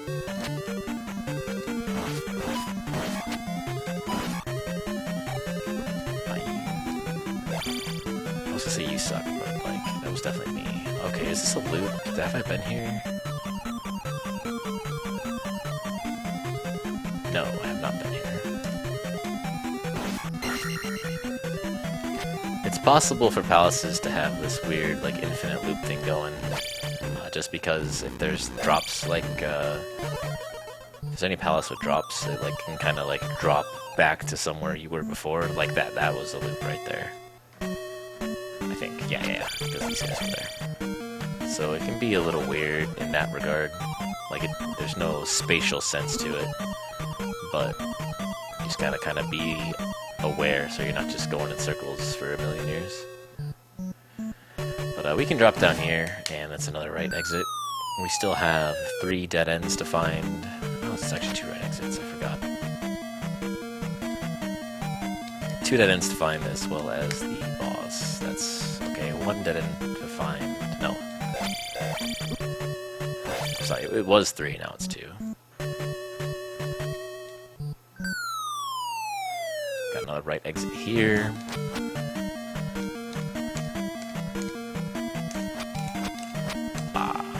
Alright, this should be the boss. It is. Wow, I didn't hit him.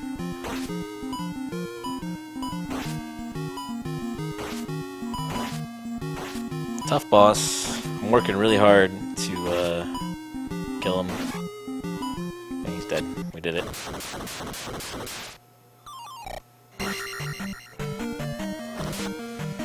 Alright, that's the final gem. So we can go to Great Palace. I will take Life 7 or Magic 7. I'm pretty sure it's going to be Life 7.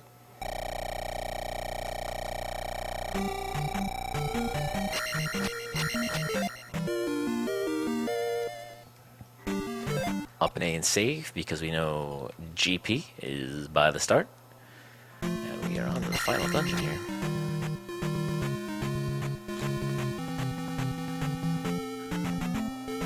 So GP can be a real pain in the butt. Fortunately, the randomizer has a flag that lets you shorten the number of rooms that are in here. It still can be really difficult. That's where the mixed large and small flag comes into play. When every enemy in a room is a blue Faka, then you're just like crying. Or these guys, these assholes.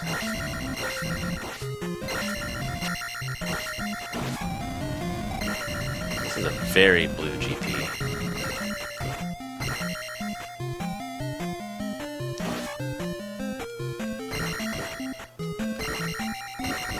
I never found the cross either. She's only seen one location. Oh well. Alright, this is a room you can drop into. So there's 4 drops in Great Palace. You're kind of mapping out the palace as you're going through it. So this is a room I can drop into. It's right by the start. So that de-incentivizes taking a drop if I find it. It doesn't mean that a drop won't necessarily be the right way, but percentage-wise, the probability of taking a drop and having it be the right way is a little bit lower because it could spit me out back here. Like any other palace where I'm trying to find the boss, I want to try and go right as much as possible. That's not always the correct choice. You see here, I have to go left in some way, shape, or form. And true to form, we're gonna follow Angry Larry here. Always left at the fairy room. And see what we find over here. I do have a fairy cast that costs a very small amount, so we can abuse that a lot as well to get through these rooms.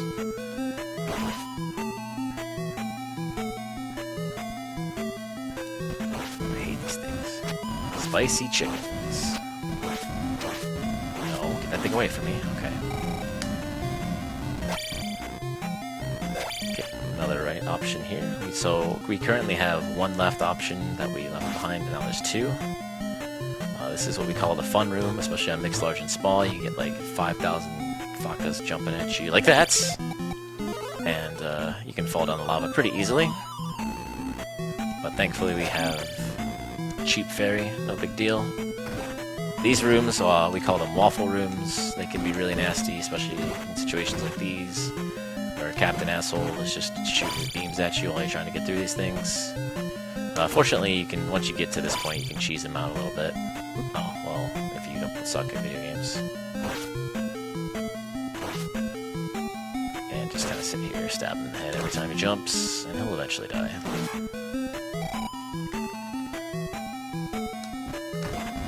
Okay, having these guys in the waffles are actually really nice, because all the fireballs get stuck, and you can just bring them down to your level, and they'll just shoot above you. You don't have to worry about it. Alright, this is a drop, so I gotta keep that in mind. This is the Eon drop, Enchantress of Numbers drop, where she took this much earlier than another player and in a tournament race and won the race because of it. That's how you get a room named after you.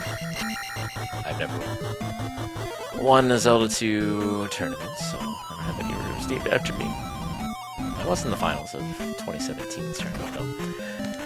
Okay, like I said before, taking a drop is potentially a bad idea, but it might take me back to the beginning, but at this point, not too big of a deal. Okay, this is what we call the L7 room. This is the only drop room that only has a left exit. So we'll roll you, dick. We'll see what's through here. It's also possible if there are... Ooh, this bullshit. If there are fireballs coming through the floor in that room, it's possible to jump in such a way that, oh my god, alright, cool. Jump in such a way to like go on top of the ceiling and then off to the right and then come back to the other side of that room, kind of sequence break. But I have never been able to do that myself, though some people are very good at it. And I didn't really see fireballs in there, although I'm pretty sure there's always fireballs in there. Alright, Red Faka's gonna jump over me. Alright, buddy. Thank you. Orange Fakas aren't in the actual base game, but they were in the code, so Dick Shake's like, huh, I'll just put them in there. And they have 1 hit point, so they'll always die in 1 hits. I've got a lot of options on the table now. There's a bunch of these rooms throughout the entirety of the GP, so it might feel like I'm looping, and I could be, but for now I'm going to keep going this way.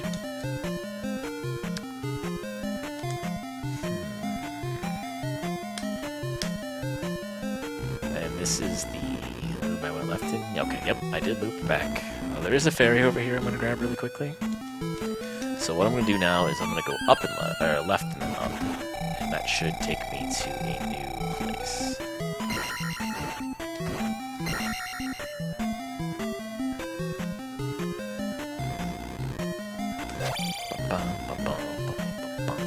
This song is so good.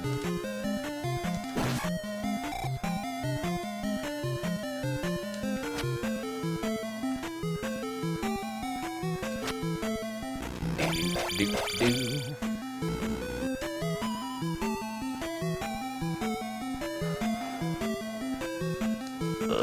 Okay.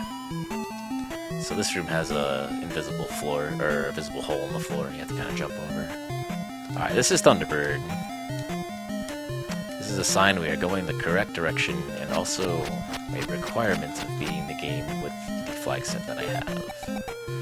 Thunderbird does not become vulnerable until you hit him with thunder, which is why the thunder spell is required to beat the game. And now I just need to not die to this guy, which is normally not too bad. Especially you get him in this nice little pendulum rhythm.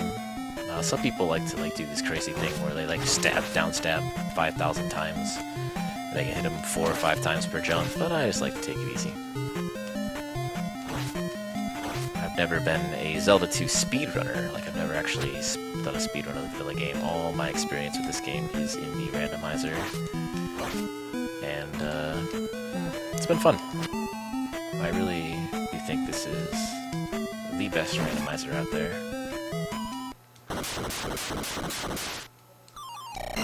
Easy peasy. So Dark Link could be right here. He could be 50 more, well not 50, but 10 more rooms in. He's right here. So I missed a lot of the palace. There was definitely some other direction I could have gone that would have been incorrect and looped me all backwards and forwards. But sorry, Dark Vase Lady is here. We have to have a vase competition. Oh, she is not playing nice. Alright, there we go.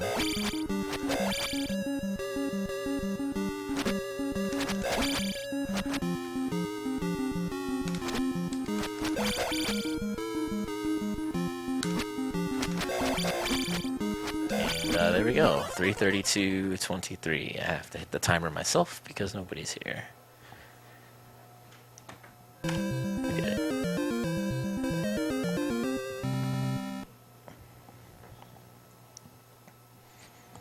So yeah, that was, I started that at about, 2:19 or so? So that was about an hour and 13 minutes? Not bad for a Zelda 2 run. A little bit on the easier flag set, so for not having done one in a while, I felt like that went pretty well. I didn't forget where I was or anything, so that was nice. Zelda 2 Randomizer, do highly recommend it if you've ever played Zelda 2 or are casually, and you're like, okay, that game was alright. I know some people hate Zelda 2 for whatever reason, but maybe it's not for you. But I like it. It's good stuff. What's going on behind the curtain? We'll never know. Up next is JD with Beer Force Super Metroid. Stick around.